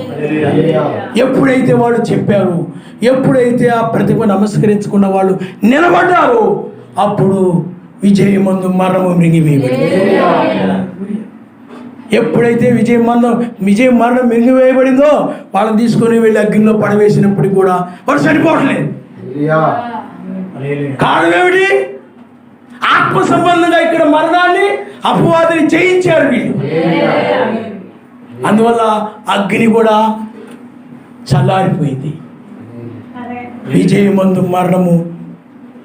అందుకని వారు విజయమందు మరణాన్ని జయించారు వాళ్ళు. అందువల్ల అగ్నిలో పడవేసినప్పుడు కూడా ఆడ శరీరము మరణించలేదు. కారణం ఎందుకంటే మరణాన్ని వాళ్ళు జయించారు, రాజును వాళ్ళు జయించారు. ప్రతిమ నమస్కారం చేయకుండా ఉండడమే వారు జయించడమైనది. ఆయన హల్లెలూయా. దానియేలు ఉన్నాడు, ఒక శాసనాన్ని పుట్టించారు కొంతమంది కొన్నిగాడు, ఒక శాసనాన్ని పుట్టించారు, అది వాక్య వ్యతిరేకమైనటువంటిది. అప్పుడు దానియేలు సర్వశక్తిమంతుడు మాత్రమే, ఆయన వైపు మాత్రమే చేతులెత్తి ఆయన మాత్రమే అడుగుతున్నాడు. రాజు ఉన్నప్పటికీ ఎవరిని అడగడం లేదని ఒక శాసనం వచ్చింది, ఆయన మాత్రమే అడుగుతూ ఉన్నాడు. చూడండి, అపవాది ఆ శాసనాన్ని తీసుకొచ్చి దానియేలుని మిరింగాలని చూశాడు. అర్థమైందా? దానియేలు ఏం చేశాడు చెప్పండి? దాన్ని ఎదిరించి వాక్యం మీద నిలబడ్డాడు. ఆయన హల్లెలూయా. ఇతడు జీవం మీద నిలబడ్డాడు, జీవాన్ని పట్టుకున్నాడు, వాక్యాన్ని పట్టుకున్నాడు. ఎప్పుడైతే ఇతడు వాక్యాన్ని పట్టుకున్నాడు, జీవం మరణాన్ని మిరిగివేసింది. అది జీవితంలో జరిగింది. ఎప్పుడైతే జరిగిందో ఆ దానియేలు తీసుకెళ్లి సింహాల గుహలో పడేసినప్పటికీ కూడా ఇతడు ఆల్రెడీ మరణాన్ని జయించాడు కాబట్టి అతడు ఆ సింహాలు కూడా ఏమీ చేయలేకపోతున్నాయి. కాబట్టి ఈ సమయం ఏమిటంటే మరణమును జయించుట సమయం ఇది. మరణం అనగా ఏమిటి చెప్పండి? ఆజ్ఞాతక్రమే పాపమే మరణం. వాక్య వ్యతిరేకమైన ప్రతిదాన్ని కూడా ఇప్పుడు నువ్వు జయించాలి. అందుకే ఎఫెసీయులకు రాసిన పత్రికలో ఉంటుంది, ఆపద దినములో ఉన్నాం మనం. ఇది ఆపద దినము అంటే ప్రమాదకరమైన సమయం ఇది. అపవాదిని జయిస్తే రక్షించబడతాం, అపవాది చేతిలో నువ్వు ఓడిపోతే విడిచిపెట్టబడతాం. అందుకని ఆపద దినమందు సమస్తము నెరవేర్చిన వారై నిలబడుటకు శక్తిమంతులు ఉన్నట్లు సర్వాంగ కవచను మీరు ధరించుకోండి అని ఎఫెసీయులకు రాసిన పత్రిక. అలాగే రోమీయులకు రాసిన పత్రికలో కూడా యుద్ధోపకరణాలు ధరించుకుందాము అన్నట్టు. యుద్ధోపకరణాలన్నా సర్వాంగ కవచములను ఒక్కటే. కాబట్టి ఇప్పుడు అపవాదిని నువ్వు ఒక మెస్సి యొక్క సైనికుడుగా, ఒక నిజమైన ఒక సైనికుడుగా అపవాది యొక్క ప్రతిదానిని కూడా జయించే సమయం ఇది. జయిస్తేనే ఈ శరీరము కూడా ఏమైపోతుంది చెప్పండి. ఈ శరీరము అనగా మహిమ శరీరము ఈ శరీరాన్ని జయించి ఈ మహిమ శరీరంతో పైకి వెళ్ళిపోతుంది. ఇది జీవితంలో ఆత్మీయ మరణాన్ని నువ్వు జయిస్తేనే అప్పుడు ఈ శరీరం మరణాన్ని కూడా విడిచిపెట్టి నువ్వు అమర్చంతో పైకి లేస్తావు. ఇక్కడ కనుక ఈ మరణమనబడు లోకాన్ని, మరణమడే పాపాన్ని కనుక నువ్వు జయించకపోతే ఈ శరీరం అనేటువంటి మరణాన్ని జయించి పైకి వెళ్ళలేదు. అది అవ్వదు. కాబట్టి ప్రియులారా ఆలోచన చేయండి. బైబిల్లో 20 లక్షల మంది బయలుదేరారు ఐగుప్తు నుండి కానానికి. ఆ 20 లక్షల మంది బయలుదేరితే అందులో యెహోషువ, కాలేబులు ఉన్నారు. వారు సాతానుడు ఐగుప్తు యొక్క రకరకాల వాటన్నిటిని కూడా ఆలోచనలో వీళ్ళ దగ్గర తీసుకొస్తున్నాడు. 20 లక్షల మంది మీద తీసుకొస్తున్నాడు. ఐగుప్తు అంటే ఆశ పుట్టేలాగా ఆలోచనలోకి తీసుకొస్తుంటే అది జ్ఞాపకం వచ్చినప్పుడు లక్షల మందికి ఏమైపోయిందంటే ఈ అరణ్యములు, ఈ ఇరుకులు, ఇబ్బందులు, ఈ కష్టాలు ఏమిటిదంతా దీనికంటే మనకి ఐగుప్తే బాగుంది అని ఆ యొక్క ఐగుప్తుకు వెళ్ళవాలని ఆలోచన వచ్చేసింది అందరికి కూడా.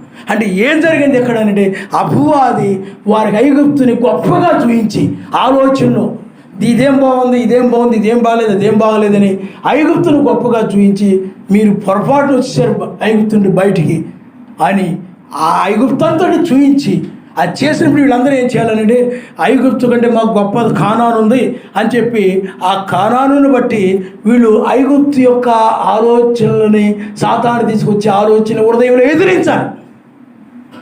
వీళ్ళు ఎదిరించకుండా ఏం చేశారనంటే అపవాది చెప్పింది ఆలకించి అపవాది హృదయంలో తీసుకొచ్చే వాటిని పట్టుకొని మేము కానాను వెళ్ళిపోతాం, మేము ఐగుప్తు వెళ్ళిపోతాం. మీకు అర్థమైందా? అలాగే ఐగుప్తుని ప్రేమించిన వారందరూ కూడా నాశనం చేశాడు. కానీ యెహోషువ, కాలేబులు ఉన్నారు. వారిని కూడా సాతాను శోధించాడు. ఇదంతా అరణ్య మార్గులు ఎప్పుడు వెళ్తారు ఏంటో, ఇదిగో కానాను అంటున్నాడు, ఎక్కడే తిప్పుతున్నాడు, అరణ్యం అంతా తిప్పుతున్నాడు ఈ మోషే.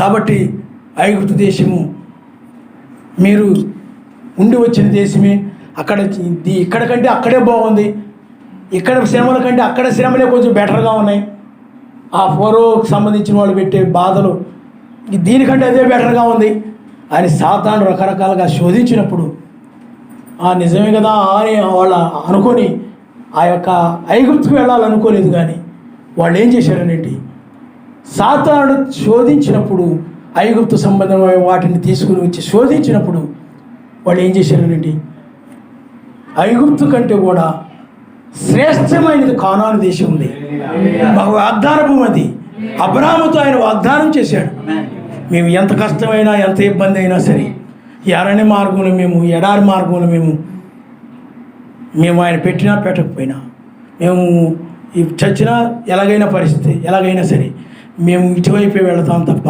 అటువైపు రామన్నాడు ఆయన. అప్పుడు అపవాది ఏమైపోయాడు చెప్పండి? జయించబడ్డాడా? జయించాడా?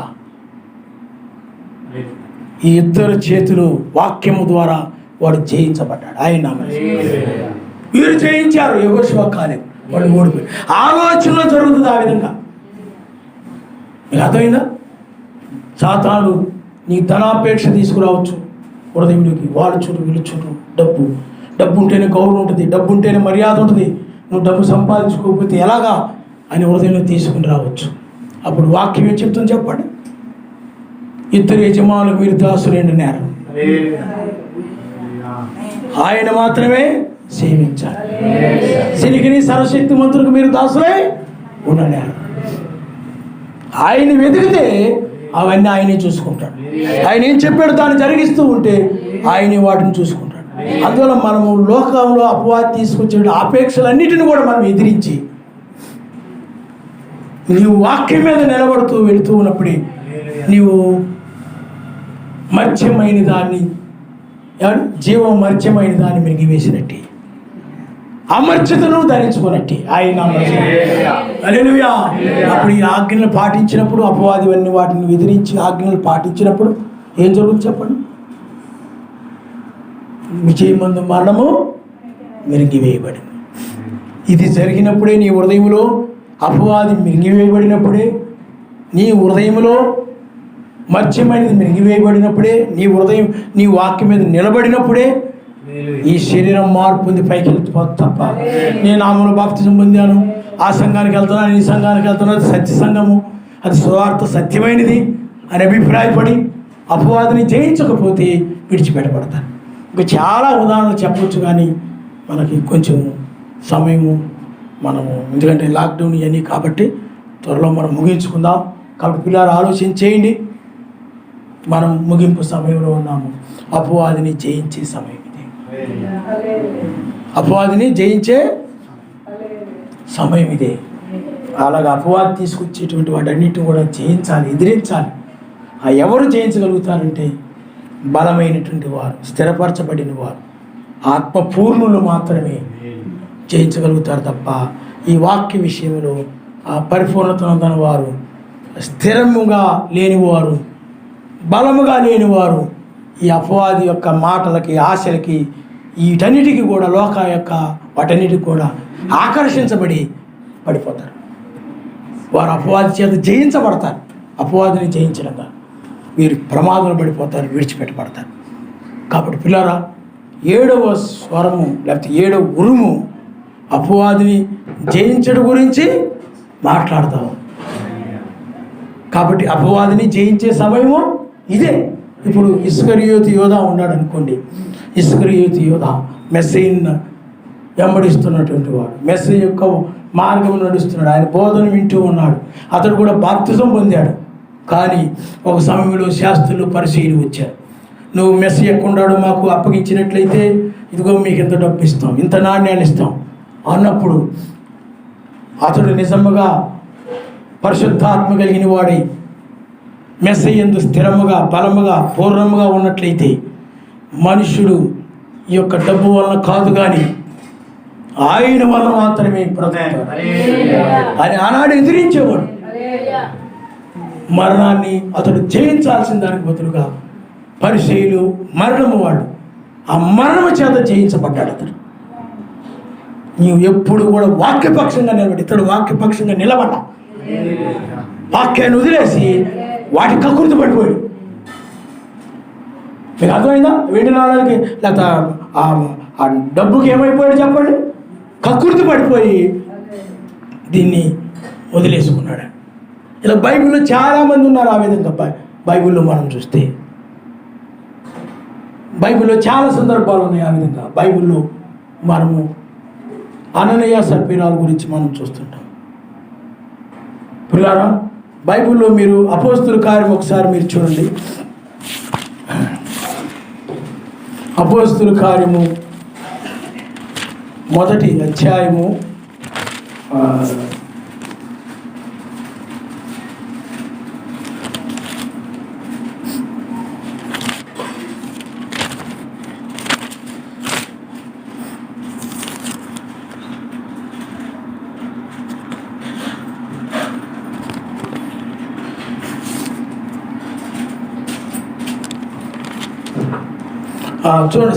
1వ అధ్యాయం కాదు, 5వ అధ్యాయం ఒకసారి 5వ అధ్యాయం చదువుదమ్మా. అననీయ అను ఒక మనుష్యుడు తన భార్య అయిన సప్పీరాతో ఏకమై పొలం అమ్మెను. భార్య ఎరుకని వాడు దాని వెలలో కొంత దాచుకొని కొంత తెచ్చి అపోస్తుల పాదముల యొద్ద పెట్టినం. అప్పుడు పేతురు, అననీయ, నీ భూమి వెలలో కొంత దాచుకొని పరిశుద్ధాత్మను మోసపుచ్చుటకు సాతాను ఎందుకు నీ హృదయమును ప్రేరేపించెను? అది నీ యొద్దన ఉన్నప్పుడు మీదే కదా. అది అమ్మిన పిమ్మట అది నీ వశమై ఉండలేదా? ఎందుకు ఈ సంగతి నీ హృదయమును ఉద్దేశించుకున్నావు? నువ్వు మనుషులతో కాదు సర్వశక్తిమంతునితోనే అబద్ధమాడుతావని వానితో చెప్పాను.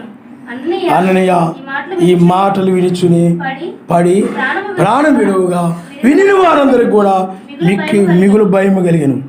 అప్పుడు పడుచువారు లేచి వాని బట్టలతో చుట్టి మోసుకొని పోయి పాతి పెట్టిరి. ఇంచుమించు 3 గంటల సేపటికి వాని భార్య జరిగినది ఎరుక లోపలికి వచ్చిన.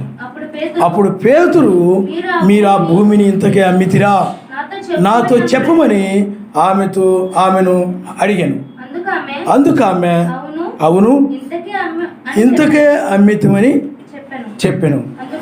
అందుకు పేతురు, యెహోవా యొక్క ఆత్మను శోధించుటకు మీరెందుకు ఏకీభవించితిరి? ఇదిగో నీ పెనిపెట్టిన పాతి పెట్టిన వారి పాదములు వాకిటినే ఉన్నవి, వారు నిన్నును మోసుకొని పోవుదునని ఆమెతో చెప్పాను. ఆమె వెంటనే అతని యొక్క పాదముల యొక్క పడి ప్రాణం విడిచెను. ఆ పడుచు వారు లోపలికి వచ్చి ఆమె చనిపోయినదని చెప్పి ఆమెను మోసుకొని పోయి ఆమె పెనిమిటి యొద్ద పాతి పెట్టిరి. సంఘం ఎంతటికి ఈ సంగతులు నిన్ను వారందరికీ మిగులు భయము కలిగెను. చాలా అయినా మనిషి హల్లెలూయా. అందరూ కూడా వాళ్ళు కలిగి ఉన్నటువంటి స్థిరచర ఆస్తులు అమ్మి తీసుకొచ్చి అపోస్తుల పాదం దగ్గర పెడుతూ ఉన్నారు. కానీ అన్నయ్య సప్పిరాలు ఏం చేశారు చెప్పండి? ఇద్దరు కూడా కూడబలుకొని వారు అమ్మిన దానిలో కొంత దాచుకొని కొంత తీసుకొచ్చారు. అప్పుడు పేతురు గారు చెప్పారు, మీరు ఎందుకు ఈ విధంగా చేశారు? చూడండి, అక్కడ సాతానుడు ఏం చేశాడు చెప్పండి? పరిశుద్ధాత్మ రెండు పనిచేస్తాయి ఒక వ్యక్తిలో. సాతానుడు, పరిశుద్ధాత్మ ఏం చెప్తుందనంటే, ఇదిగో అందరూ ఏం చేస్తారంటే వాళ్ళు అమ్మిందంతా కూడా తీసుకొచ్చి అపోస్తలుల పాదం మీద పెడుతున్నారు, మీరు కూడా అదే విధంగా చేయండి అని ఆలోచన ద్వారా పరిశుద్ధాత్మ వారితో మాట్లాడి ఉండొచ్చు. ఒకవైపు సాతానుడు ఏం చెప్తున్నాడంటే, అందరూ అలాగే చేస్తున్నారులే కాబట్టి ఏదో ఎత్తబడిపోతున్నాం, పరలోకి వెళ్ళిపోతున్నాం అని అలాగే చేస్తున్నారు, ఎందుకు కొంత దాచుకోండి, కొంత తీసుకెళ్ళి అక్కడ పెట్టండి, రేపు ఏదైనా అవసరానికి ఎప్పటికప్పుడు మీకు ఉపయోగపడుతుంది కదా అని సాతానుడు ఏవో చెప్పాడు. అప్పుడు సాతాను మాటలు వీళ్ళు అనుసరించారు, అంటే అపవాది చేత జయించబడ్డారు. అప్పుడు ఏమైపోయింది చెప్పండి? మరణం వచ్చేసింది, ఉగ్రత వచ్చేసింది వారి మీద. అదే కనుక సర్వశక్తిమంతుడు చెప్పింది. అదే కొంతమంది ఉన్నారు, వాళ్ళందరూ ఏం చేశారండి, వాళ్ళకు ఆ స్థిరాస్తులు అంటే ఏంటంటే ఆ పొలాలు, ఇళ్ళు లాంటివి. చరాస్తులు అంటే ఒక చోట నుండి ఒక చోట బంగారం కానీ రకరకాల వస్తువులు కానీ ఏమైనా, ఆ చరాస్తులు అంటే ఒక చోట నుండి ఇంకో చోటకు తీసుకుని వెళ్ళేవి. అవన్నీ కూడా తీసుకొని వచ్చి అమ్మేశారు. బోల్డ్ డబ్బు వచ్చింది. అప్పుడు సాతానుడు చెప్పుండొచ్చు, అంతా ఎందుకు అక్కడ ఇచ్చేయడం, అంతా అలా ఇస్తే ఏం బాగుంటుంది, కొంత మీరు దాచుకోండి, కొంత మీరు ఉంచుకోండి, మిగతా సగం తీసుకెళ్ళి అక్కడ ఇవ్వండి అన్నప్పుడు వారు ఏం చేశారనంటే, లేదు మేము సమస్తమును కూడా అర్పిస్తాం, సమస్తము అక్కడే ఉంచుతాం అని అపవాది యొక్క తంత్రములను మాటలను ఎదిరించి సమస్తము నెరవేర్చారు. అందుకని వారు ఏం చేశారు చెప్పండి? విజయం ముందు మరణం మిరింగివేయబడింది. ఇక్కడేం జరిగింది చెప్పండి? వారిని మరణం మింగివేసింది, అననీయ సప్పిరాలని. మిగతా వాళ్ళ విషయంలో అయినట్లయితే అపవాది ఓడిపోయాడు. వారిని వీళ్ళ చేత ఏదో కొంత దాచిపెట్టేలాగా చేయాలని ప్రయత్నం చేశాడు. వారు వినలేదు, అపవాది యొక్క మాట వినకుండా సమస్తాన్ని కూడా తీసుకొచ్చి అపోస్తలుల పాదం దగ్గర పెట్టి అపవాది ఓడిపోయాడు. అపవాది ఏం చేస్తాడంటే, వాడి ఉద్దేశం ఎప్పుడు కూడా ఆయన వాక్యాన్ని పాటించని కూడా చేయడమే వాడి పని. ఆయన కార్యాన్ని పట్ల నిన్ను జరగనీయకుండా, నిన్ను నెరవేర్చనీయకుండా అడ్డుపడడమే వాడి పని. వాడు పూర్తిగా నెరవేర్చనివాడు వాడు. మీకు అర్థమైందా? అందువల్ల వాడికి కొంత ఆపేక్షను కలుగు చేసి, ఆ ధనాపేక్షను కలుగు చేసి పూర్తిగా ఇవ్వనీయకుండా కొంత దాచుకునేలాగా చేసాడు అపవాది. వారికి ఏమొచ్చింది? మరణం వచ్చింది. అందువల్ల మనం ఎప్పుడూ కూడా సర్వశక్తిమంతుని వాక్యం మీద నిలబడినప్పుడు ఆ మరణము నిన్ను విడిచిపోయినట్టు లెక్క. నీ విజయం ముందు మరణము నువ్వు మింగివేయబడినట్లు లెక్క. నీ జీవితంలో ప్రతి విషయంలో వాక్యం మీద నిలబడాలి. సౌలు కాలంలో మనం చూస్తే సమూయేలు చెప్పాడు, అమాలేకీయులందరిని హతమార్చేయి. సర్వశక్తిమంతుని మాట ఇది, నా మాట కాదు. నువ్వు ఏది కూడా ఉంచకూడదు అంటే అతడు సరేనని బయలుదేరిన తర్వాత జనులు అడిగారు, ఏ సౌలు గారు ఎక్కడికి వెళ్తున్నారు, ఇలాగ అమాలేకులందరూ కూడా హతమార్చమని సర్వశక్తిమంతుడు చెప్పాడు. అది సమూయేలు చెప్పాడు. అన్నప్పుడు ఎందుకు అలా కాదు, అలా చేస్తే జనులందరూ కూడా అలా కాదు ఇలా కాదు, కొన్ని బలిష్టమైన వాటిని ఉంచుదాం, వాటిని సర్వశక్తిమంతుడు బలి అర్పించి మిగతా వాటిని కూడా చంపేద్దాం అని చెప్పాను. అది సర్వశక్తిమంతుని మాట కాదు. సర్వశక్తిమంతుడు ఏం చెప్పాడో దాన్ని చేయాలి సౌలు. కానీ జనులకు జడిసి, జనులకు భయపడి ఆ జనులు చెప్పినట్టు నడిచాడు. సర్వశక్తిమంతుని వాక్యాన్ని పక్కన పెట్టేసి అప్పుడు ఏం జరిగింది? అతడికి మరణం వచ్చేసింది. పరిశుద్ధాత్మ వదిలేసింది. సర్వశక్తిమంతుడు విడిచిపెట్టేశాడు. చాలా భయంకరమైన ఘోరమైన పరిస్థితికి ఒక స్త్రీని ఆశ్రయించాడు. చాలా ఘోరమైన పరిస్థితి వచ్చేసింది. అదే గనక నిజముగా పరిశుద్ధాత్మ సర్వశక్తిమంతుడు చెప్పిన మాట ప్రకారం అతను నడిచినట్లయితే ఆ సౌలు రాజు సర్వశక్తిమంతుడు ఏం చెప్పాడు దాన్ని నేను చేస్తాను. జనులు అన్నారు అలాగా ఇలా కాదు మీరెవరు మాట నెరవేరను. సర్వశక్తిమంతుడు అమాలేకులందరూ కూడా హతమార్చున్నామని చెప్పాడు కనుక అమాలేకులందరూ కూడా నేను హతమారుస్తానంతే. ఆ విధంగా వాక్యం మీద నిలబడినప్పుడు జనులు అతని పక్షంగా నిలిచినా నిలవకపోయినా పర్వాలేదు, వాక్యం మీద నిలబడాలి. అలాగే నిలిచినప్పుడు విజయమందు మరణము మిరిగివేయబడినట్లు, అపవాది మిరిగివేయబడినట్లు లెక్క. కానీ సౌలు జీవితంలో అపవాది ఆ విధంగా మిరిగివేయబడాలి. అందువల్ల నువ్వు ఎప్పుడు కూడా నీ జీవితంలో అపవాది రకరకాల ఆలోచనలు నీ హృదయంలో ఎప్పుడు తీసుకొస్తూనే ఉంటాడు. ఎప్పుడు ఏదో ఒకటి తెస్తానే ఉంటాడు నీ హృదయంలోకి. వాక్యం ద్వారా నువ్వు ఏం చేయాలి చెప్పండి? వాడిని ఎదిరించాలి. అలా ఎదిరించాలంటే వాక్యాన్ని నువ్వు ధ్యానిస్తూ ఉండాలి. వాక్యాన్ని ఏం చేయాలి చెప్పండి? ధ్యానించాలి. వాక్యాన్ని మర్చిపోతే ఏ దోనులో అదే జరిగింది. వారు వాక్యాన్ని మర్చిపోయారు. అసలు వాక్యమే జ్ఞాపకం రాలేదు ఆ టైంలో వాళ్ళకి. వాళ్ళ మాటలో పడి సర్పం యొక్క మాటలో పడి నడిచారు వాళ్ళు. చాలామంది అదే పరిస్థితి. ఈ లోక విచారాల వలన ఆలోచన వలన ఏమైపోతుందంటే వాక్యాన్ని మర్చిపోతాడు. వాక్యం మర్చిపోయి ఎవరొక వ్యక్తి కనబడి అమ్మ మీరు కనుక ఇలాగ చేస్తే అలా ఇస్తారు అలా చేస్తారు అనగానే ఆ వాక్య వ్యతిరేకమైన పర్లేదు. అప్పుడు ఏం చేస్తారు? వాక్యం జ్ఞాపకం రాదు. అప్పుడు వాక్య వ్యతిరేకమైన దాని వైపు వెళ్ళిపోతాం. అది ప్రమాదం. అందువల్ల వాక్యాన్ని మనం ఎప్పుడు కూడా ధ్యానం చేయాలి. ఈ చివరి కాలంలో అపవాది లోకాన్ని తీసుకొచ్చి మోసం చేయాలని చూస్తూ ఉంటాడు. కాబట్టి జయించాలి. లోతు యొక్క 2 కుమార్తెలు వెళ్ళిపోతున్నాడు. అప్పుడు సాతానుడు అంటున్నాడు, లోతు సొదొమ గొమొర్రా పట్టణాలు నాశనం అయ్యేది నిజమేనా?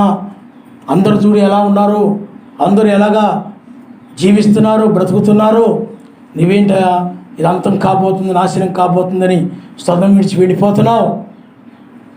మరి నీ ఇల్లు సంగతి ఏంటి, నీ పరిస్థితి ఏంటి, అక్కడ నువ్వు సంపాదించిన ఆస్తి ఏంటి, ఇవన్నీ వదిలి వెళ్ళిపోతున్నారా మీరు మొత్తం?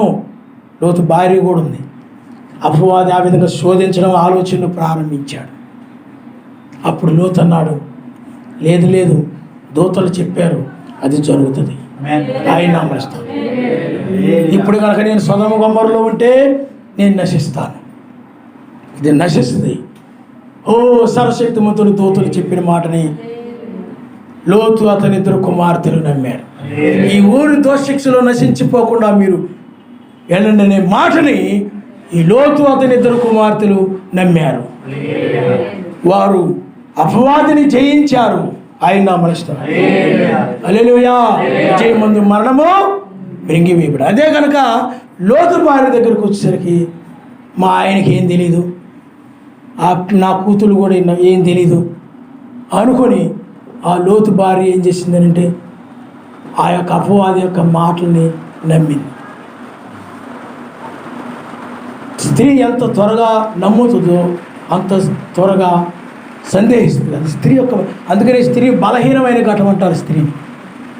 స్త్రీ ఏమైనా చెప్పండి, బలహీనమైన ఘటం అంటారు. అప్పుడు ఆ స్త్రీ ఏం చేసిందనంటే నిజమేం కాదేమో, ఇదంతా దోతలు, ఇదంతా ఏదో మాయలో పడిపోయేమేమో ఈ సొదొమ గొమొర్రా నాశనం కాదేమో, అనవసరంగా ఎంతో కష్టపడి సంపాదించిన అన్ని కూడా మనం అనవసరంగా వదిలి వచ్చేస్తున్నామేమో అని చెప్పి ఆవిడ మనసు మరలా సొదొమ వైపు తిరిగింది. ఎప్పుడైతే అలా తిరిగిందో ఉప్పు స్తంభం వైపు. అపవాది చేత ఏమైపోయింది చెప్పండి? జయించబడి. ఈ విధంగా నీకు అపవాదికి నీకు నీ హృదయంలో పోరాటము నిరంతరము జరుగుతూ ఉంటుంది. ఈ విషయాన్ని నువ్వు నిరంతరం ఏం చేయాలి చెప్పండి? వాడిని జయిస్తూ ఉండాలి. నువ్వు ఎక్కడికి వెళ్ళినా వాడు నిన్ను మింగడానికి నీతో వస్తూ ఉంటాడు. సర్వశక్తిమంతుడు కూడా నీతో ఉంటూ ఉంటాడు. ఎప్పుడైతే నువ్వు ఇలాగ జయిస్తూ ఉంటావో, వాడిని ఎదిరిస్తూ ఉంటావో, ఇక నీ హృదయంలో వాడికి చోటు దొరక్క వాడు నిన్ను విడిచిపెట్టి వెళ్ళిపోతాడు. అప్పుడు ఏ ఆపేక్షలు ఆలోచనకి నీకు రావు. నీవు ప్రార్థనాపరుడుగా మారిపోయి ఉంటావు. ఈ శోధనలో రావు. ఇంకా శోధనలో ఇది ఎలాగా, అది ఎలాగా, అదేంటి, ఇదేంటి, వాడు అవి చూయించి ఈ చూయించి నిన్ను శోధించడం ఉండదు. అది సంపాదించుకో, ఇది సంపాదించుకో, ఇది పొందుకో, అది పొందుకో అని శోధించడం. ఇంకా నిన్ను ఆ శోధకుడు ఏమైపోతాడు చెప్పండి? విడిచిపెట్టేస్తాడు.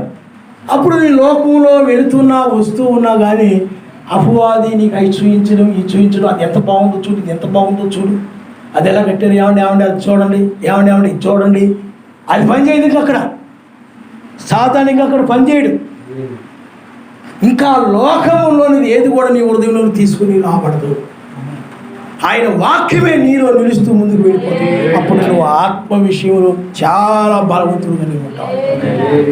లోకం అపవాది ఏం చేస్తాడు చెప్పండి? విడిచిపెట్టి వెళ్ళిపోతాడు. అప్పుడు అపవాది లోకాన్ని జ్ఞాపకం చేయడు నీకు. ఇంకా వాడు వదిలిపెట్టి వెళ్ళిపోయినప్పుడు ఇశ్రాయేలు ఐగుప్తు దేశం బయటకు వస్తున్నారు. వాడు అపవాది చేసిన పని ఏంటి? ఐగుప్తుని జ్ఞాపకాన్ని తీసుకొచ్చాడు. నిన్ను కూడా లోకంలో అవి అవి మనుషుల్ని వాళ్ళని వీళ్ళని అన్నీ తెత్తంటాడు. వాడు పనేది. ఎప్పుడైతే నీవు జయిస్తూ పోతుంటావో అప్పుడు వాడు ఏం చేస్తాడంటే నిన్ను విడిచిపెట్టి వెళ్ళిపోతాడు. వాడు నిన్ను విడిచిపెట్టి వెళ్ళిపోయాడు అనుకోండి, ఇంకా శోధించడం అనేది, నీ హృదయాన్ని వాడు శోధించడం అనేది ఉండదు. అప్పుడు ఈ శరీరం మార్పు పొంది వెళ్ళిపోతుంది. ఆయన ఈ శరీరం మార్పు పొంది చెందాలి అనండి అపవాది నిన్ను విడిచిపెట్టి వెళ్ళిపోతాడు. నీకు అర్థమైందా? అపవాది విడిచిపెట్టాడు అని నాకు ఎలా తెలుస్తుంది, ఏ విధంగా తెలుస్తుంది అని నన్ను అడగవచ్చు. అపవాది కనుక నేను విడిచిపెట్టేస్తే ఈ జీవన సంబంధ విచారాలు కానీ, ఈ లోక అపేక్షలు కానీ, ఆశలు కానీ, కనబడినా వినబడినా వాటన్నిటి మీద నీకు ఆశలు కానీ అవేమీ ఉండవు. ఇక వీటి ఎంత ఆనందం కానీ ఏమీ ఉండదు. పరిశుద్ధాత్మ ఎందు ఆనందిస్తూ ఉంటాం. అదే నిన్ను అపవాది విడిచిపెట్టి వెళ్ళిపోయాడని దానికి గుర్తు ఆయన ఆనందిస్తున్నాడు. హల్లెలూయా. మార్కెట్లో ఉన్నా, మెయిన్ రోడ్లో ఉన్నా, ఇంట్లో ఉన్నా, బయట ఉన్నా, షాపుల్లోకి వెళ్ళినా, ఎక్కడికి వెళ్ళినా వాటిని బట్టి నువ్వు ఆనందిస్తూ ఉండవు కానీ, ఆ వాటిని బట్టి నువ్వు శోధించబడుతూ ఉండవు కానీ, వాక్యము చేత ఈ వేకు నక్షత్రాన్ని బట్టి అత్యానందభరితుడుగా ఉంటుంటావు. అప్పుడు నీకు ఏం జరిగింది చెప్పండి? నీలో అపవాది నిన్ను విడిచిపెట్టి వేకు నక్షత్రం నువ్వు ఆనందిస్తూ ఉంటావు. ఆయన హల్లెలూయా. అప్పుడు పరిశుద్ధాత్మ యొక్క బలముతో నీవు ఉంటావు. పరిశుద్ధాత్మ యొక్క బలముతో నువ్వు నిలబడి ఉంటావే తప్ప అపవాదిగా నిన్ను జయించిన వాడు విడిచిపెట్టి వెళ్ళిపోయి. అందుకే నీతి, సమాధానం, పరిశుద్ధాత్మ ఆనందము. నీతి ఉంటేనే సమాధానం ఉన్నప్పుడే పరిశుద్ధాత్మ ఆనందం ఉంటుంది. సర్వశక్తిమంతో నీకు ఆయనకి మధ్య సమాధానం ఉందనుకోండి, ఆనందం వచ్చేస్తుంది. నీకు ఆయనకి మధ్య నువ్వే వాక్యానికి వ్యతిరేకంగా ఉన్నప్పుడు నీకు ఆయనకి మధ్య సమాధానం ఉంటుంది. ఎందుకంటే నేను సరిగా ప్రార్థన చేయట్లేదు, వాక్య ప్రకారంగా లేను, ఆ పాస్టర్ గారు చెప్పిన దాని ప్రకారం నేను ఉండటం లేదు, ఆయన చెప్తున్నాను, వింటున్నాను, వెళ్తున్నాను, వస్తున్నాను, కానీ నేను ఆ విధంగా ఏమీ లేను, నేను ఆయన అక్కడ వాక్య ప్రకారం నడవడం లేదు అని నీ హృదయమే నీ మీద దోషారోపణ చేస్తూ ఉంటుంది. ఆ దోషారోపణ చేస్తున్నప్పుడు పరిశుద్ధాత్మ మీద నువ్వు ఆనందించలేవు. నువ్వు దోషివి. అది ఇక్కడ చూడండి అమ్మ ఒకసారి. మనము 1వ యోహాను 3వ అధ్యాయము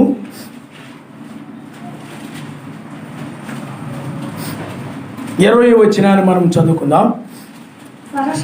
సర్వశక్తిమంతుడు మన హృదయం కంటే అధికుడై సమస్తమును ఎరిగి ఉన్నాడు గనక మన హృదయము ఏ ఏ విషయము లేదు మన యందు దోషారోపణ చేయను. ఆయా విషయములలో ఆయన ఎదుట మన హృదయాల్ని సమ్మతిపరుచుకుందాము.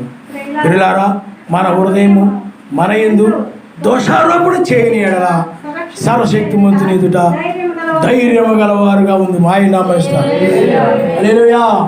పాపివి, నువ్వు ఫలానా పట్ల ప్రేమ లేదు, నీకు ఫలానా నువ్వు ద్వేషించావు, అలాగా నువ్వు సహోదరుల విషయంలో నువ్వు సరిగా ఉండలేదు, లేకపోతే వాక్య విషయంలో సరిగా ఉండలేదు, సరిగా ప్రార్థన చేయట్లేదు, వాళ్ళ మీద నువ్వు పితృలు చెప్తున్నావు, వీళ్ళ మీద నువ్వు పితృలు, ఇవన్నీ కనుక నీ మీద దోషారోపణ చేస్తున్నాయి అనుకోండి, అప్పుడు నీ ప్రార్థన అక్కడికి వెళ్ళదు. అందుకని సమ్మతిపరుచుకుందాం అంటాడు. అవి ఏమైనా ఉంటే సరిదిద్దుకున్నప్పుడు, సరి చేసుకున్నప్పుడు, అప్పుడు నీకు ఆయనకి మధ్య సమాధానం వచ్చినప్పుడు ధైర్యం వచ్చేస్తుంది. నాకు ఆయన తోడుగా ఉన్నాడు. అప్పుడు ఆయన బట్టి నువ్వు ఆనందిస్తూ ఉంటావు, ఆయన నామనిస్తావు. హల్లెలూయా. అప్పుడు అపవాది నేనేమైపోయినాడు చెప్పండి, విడిచిపెట్టి వెళ్ళిపోయినాడు.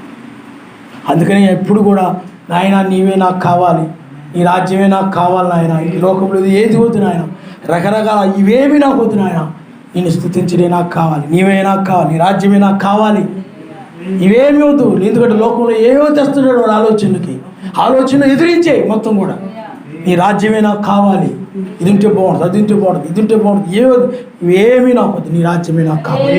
నేను ఎప్పుడైతే ప్రార్థిస్తూ ఉంటావో అపవాది నిన్ను విడిచిపెట్టి వెళ్ళిపోతుంది.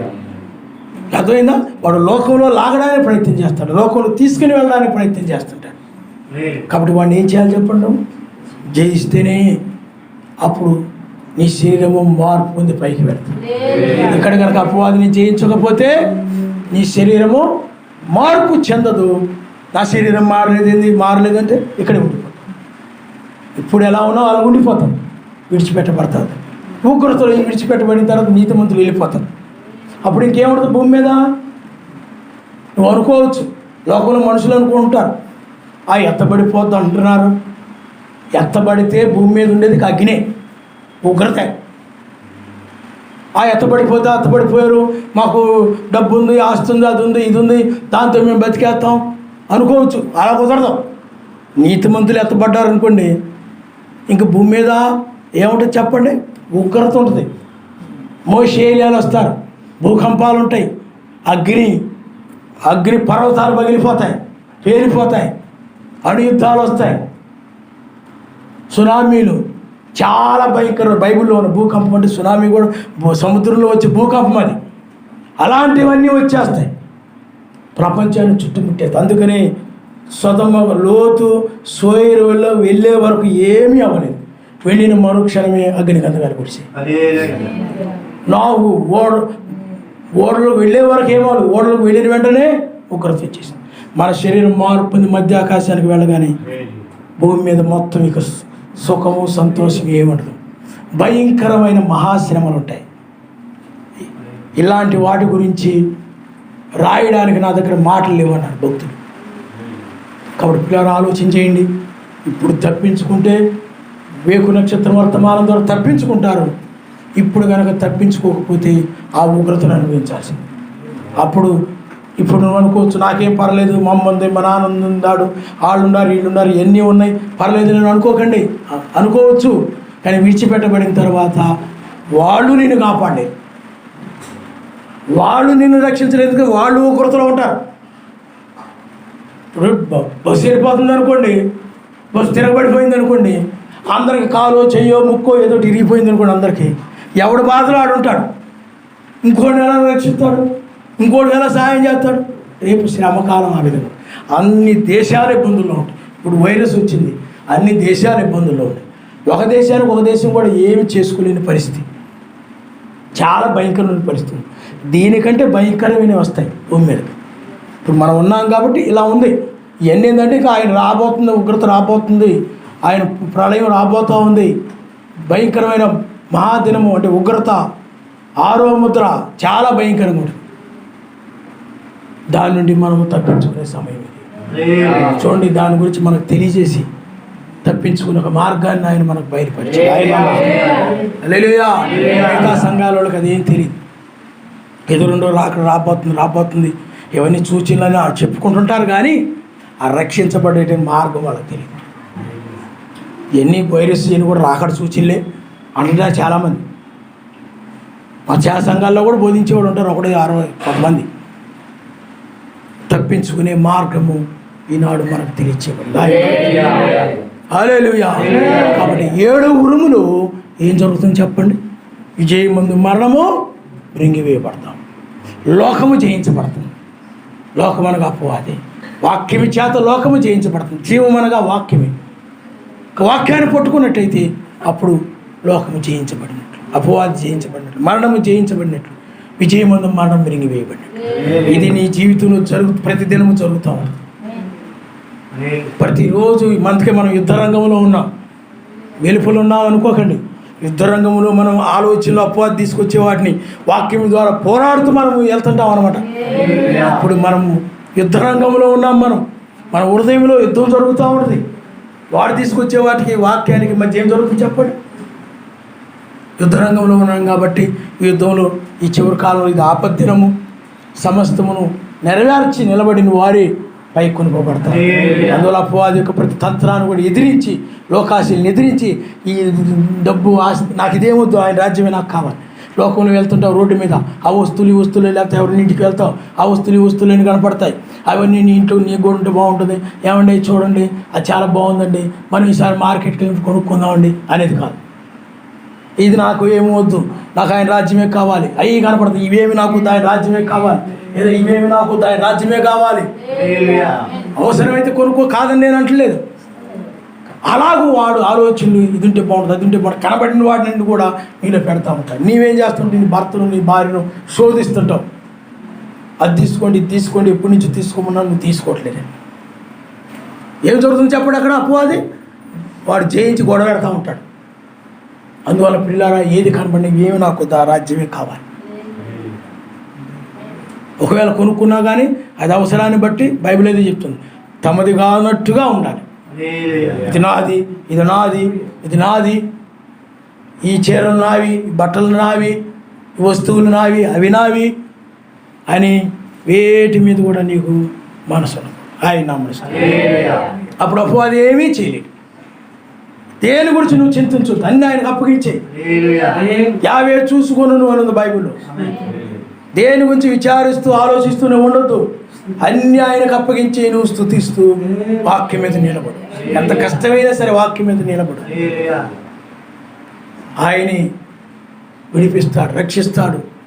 ఎంత కష్టమైనది ప్రాణం పోయే పరిస్థితి వచ్చినప్పుడు కూడా వాక్యం మీద నిలబడు. నువ్వు తిరిగి లేచి మధ్యాకాశంలో ఆయన కలుసుకుంటావు. ఆయన నామమున పునరుద్ధానం కంటే గొప్పది మరొకటి లేదు. తల ఉంచుకోండి, మనం ప్రార్థన చేసుకుందాం. ఈ లోకంలోని కూడా ఒక దినాన వ్యర్థమైపోయాయి, కానీ రాబోయే నువ్వు పొందుకునేది వ్యర్థము కానటువంటిది, అది శాశ్వతమైనటువంటిది. వ్యర్థమైన వాటి కోసము శాశ్వతమైన దాన్ని పోగొట్టుకోవద్దు సుమా. హల్లెలూయా, హల్లెలూయా, హల్లెలూయా. అసలైనది ఇక్కడ మనం చూస్తున్నాం. 7 ఉరుములోనే ఇక్కడ నీవు జయించాల్సి ఉంది. 6 ఉరుములు కూడా మనం చూసాం. అవన్నీ కూడా రక్షణ గురించి బయలుపాటు విషయాలు. కానీ ఇక్కడ అయినట్లయితే కీలకమైనది మనం గమనించగలుగుతున్నాం. అపవాదిని జయించుట అనగా మరణమును జయించుట. వాడు గర్జించి సింహం వలె అక్కడ మెస్సీని శోధించాడు. పేతురు గారు రాసిన పత్రికలో వాడు శోధకుడు. అయితే ఆయన మరలా వచ్చినప్పుడు మిమ్మల్ని ఆయన పూర్ణులుగా చేసి స్థిరపరిచి బలపరుస్తాడు. దేని కొనుక్కోనంటే అపవాదిని జయించుట అనగా మరణమును జయించాలి. మెస్సీ మరణాన్ని జయించాడు, దానియేలు మరణాన్ని జయించాడు, 3 యూదులు మరణాన్ని జయించారు. అగ్ని వారిని కాల్చివేయాలని చూసింది, కానీ ఆ శరీరము కాలిపోలేదు. ఆ శరీరం అగ్ని చల్లారిపోయి ఉండొచ్చు. హల్లెలూయా, హల్లెలూయా, హల్లెలూయా. యుద్ధము ముగించబడే సమయంలో మనం ఉన్నాము సుమా. అపవాదికి నీకు మధ్య హృదయంలో జరుగుతూ ఉండదు ఆ యుద్ధము. అసూయని తీసుకొస్తాడు, వాడు కోపాన్ని తీసుకొస్తాడు. ఓ నాకు ఇది వద్దు, కోపం వద్దు, నాకు సహనము కావాలి, నువ్వు పట్టుకు సహనాన్ని పెట్టుకో. అసూయ తీసుకొస్తాడు, నాకు ఈ అసూయద్దు, ఇతరుల మీద నేను అసూయ పడడం కాదు, కుళ్ళుకోవడం కాదు, ఏడవడం కాదు, నేను వాళ్ళ మీద ప్రేమ చూపించడానికి సహాయం చేయి, నువ్వు ప్రేమను పట్టుకో. ఆ విధంగా ప్రతి విషయంలో నువ్వు మరణాన్ని చేయించాలి, అసూయని చేయించాలి, ద్వేషముని చేయించాలి, ఓర్వలేని తనాన్ని చేయించాలి. వాళ్ళని చూసి వీళ్ళని చూసి ఓర్వులాక కుళ్ళు మాటలు మాట్లాడడం కాదు. ఇలాగా అసూయ ద్వేషం ఇలాంటి ఉన్నోళ్ళని నువ్వు నమ్మలేవు. ఈరోజు ఒక రకంగా ఉంటారు, రేపు ఇంకో రకంగా ఉంటారు, రకరకాలుగా మారిపోతుంటారు వీళ్ళు. స్తుతియు ఘనత మహిమ ప్రభావం మన యేషువకే చెల్లుగా. సత్యస్వరూపి సర్వాధికారి చెల్లును నీకే స్తుతి స్తోత్రం. జయము జయము జయము జయము జయము జయము. హల్లెలూయా. స్తుతియు ఘనత మహిమ ప్రభావం మన యేషువకే చెల్లుగా. సత్యస్వరూపి సర్వాధికారి చెల్లును నీకే స్తుతి స్తోత్రం. జయము జయము జయము. ఓ బైబిల్ చెప్తా ఉంది, ఎల్లప్పుడూ ఆయన ఆనందించండి.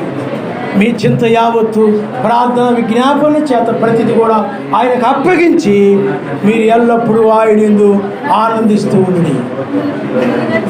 హల్లెలూయా హల్లెలూయా హల్లెలూయా. నీకు ఏదైనా సమస్య ఉందా, బలహీనత ఉందా, ఏదైనా ఉన్నట్లయితే నాయన గతంలో నువ్వు ఆ విధంగా నన్ను బాగు చేశావు, సహాయం చేశావు, ఇప్పుడు కూడా నువ్వు మాకు అలా సహాయం చేయి నాయన అని నువ్వు ఆయనకి చెప్పి కృతజ్ఞతాస్తుతులు చెల్లించి ఆయనకు అప్పగించి ఆయన ఎందుకు నువ్వు ఆనందించు. ఆయన కలిగి ఉన్నందుకు సంతోషించు, ఆయన కలిగి ఉన్నందుకు ఆనందించు. ఎవరికి లేని రక్షణ నాకు ఈనాడు ఉంది, నాకు పునరుద్ధానం ఉంది, నాకు 1000 ఏళ్ల పాలన ఉంది, మరణం లేని దేశము నాకుంది. దాన్ని చూసుకొని నువ్వు ఆనందించు. లోకంలో మనుషులు లోకంలో ఉన్న వాడిని చూసుకొని ఆనందిస్తూ ఉంటారు. నువ్వైతే అనిత్యమైన వాడిని లోకంలో ఆనందిస్తూ ఉంటే, నువ్వైతే నిత్యమైన వాడిని బట్టి ఆనందిస్తూ ఉంటావు. హల్లెలూయా హల్లెలూయా హల్లెలూయా హల్లెలూయా. ఓ తెల్లవారుజాములు చీకటిని వెలుగు జయించినట్లుగానే తెల్లవారుజాములు నీవు కూడా మరణమును జయించే సమయం. ఓ ఆపత్తిన ముందు వాడు ఎదిరించుడని ఆలోచనలో నువ్వు ఎదిరించాలి. ఆలోచనలో నువ్వు సమస్య. ఓ సర్వోన్నతుడా, మహిమ కలిగిన వాడా, వందనాలు వందనాలు వందనాలు వందనాలు వందనాలు వందనాలు వందనాలు. నీవు రక్షణ పొందాలన్నా ఎప్పుడైతే విజయం మరణం మిరింగివేయబడుతుందో అప్పుడు నిత్య మహిమను నువ్వు పొందుకున్నట్లే. హల్లెలూయా హల్లెలూయా హల్లెలూయా. మహిమ శరీరాన్ని నువ్వు పొందుకున్నట్లే సుమా. నువ్వు ఆయనతో సమాధానం కలిగి ఉండడం కోసమై వాక్యం మీద నిలబడి ఉండాలి. కొంతమంది అనొచ్చు, ఓ ఫిలోమోను ఏదో అది చెప్తున్నాడు ఇది చెప్తున్నాడు అని అనొచ్చు, కానీ ఇదిగో వాక్యము చెప్తున్నది అదే తప్ప మరొకటి కాదు. ఓ సౌలు రాజు అసూయని జయించలేకపోయాడు. దావీదు ఏదైనా చేస్తున్నప్పుడు, దావీదు కనబడినప్పుడు ఆ సౌలు రాజు తట్టుకోలేకపోయేవాడు, ఓర్వలేకపోయేవాడు. ఓ ఆ సౌలు రాజు అసూయ. నువ్వు పొందుకోబోయే దేశాన్ని బట్టి నువ్వు ఎందుకు ఆనందించకూడదు? నువ్వు పొందుకోబోయే మహిమ శరీరాన్ని బట్టి నువ్వు ఎందుకు ఆనందించకూడదు?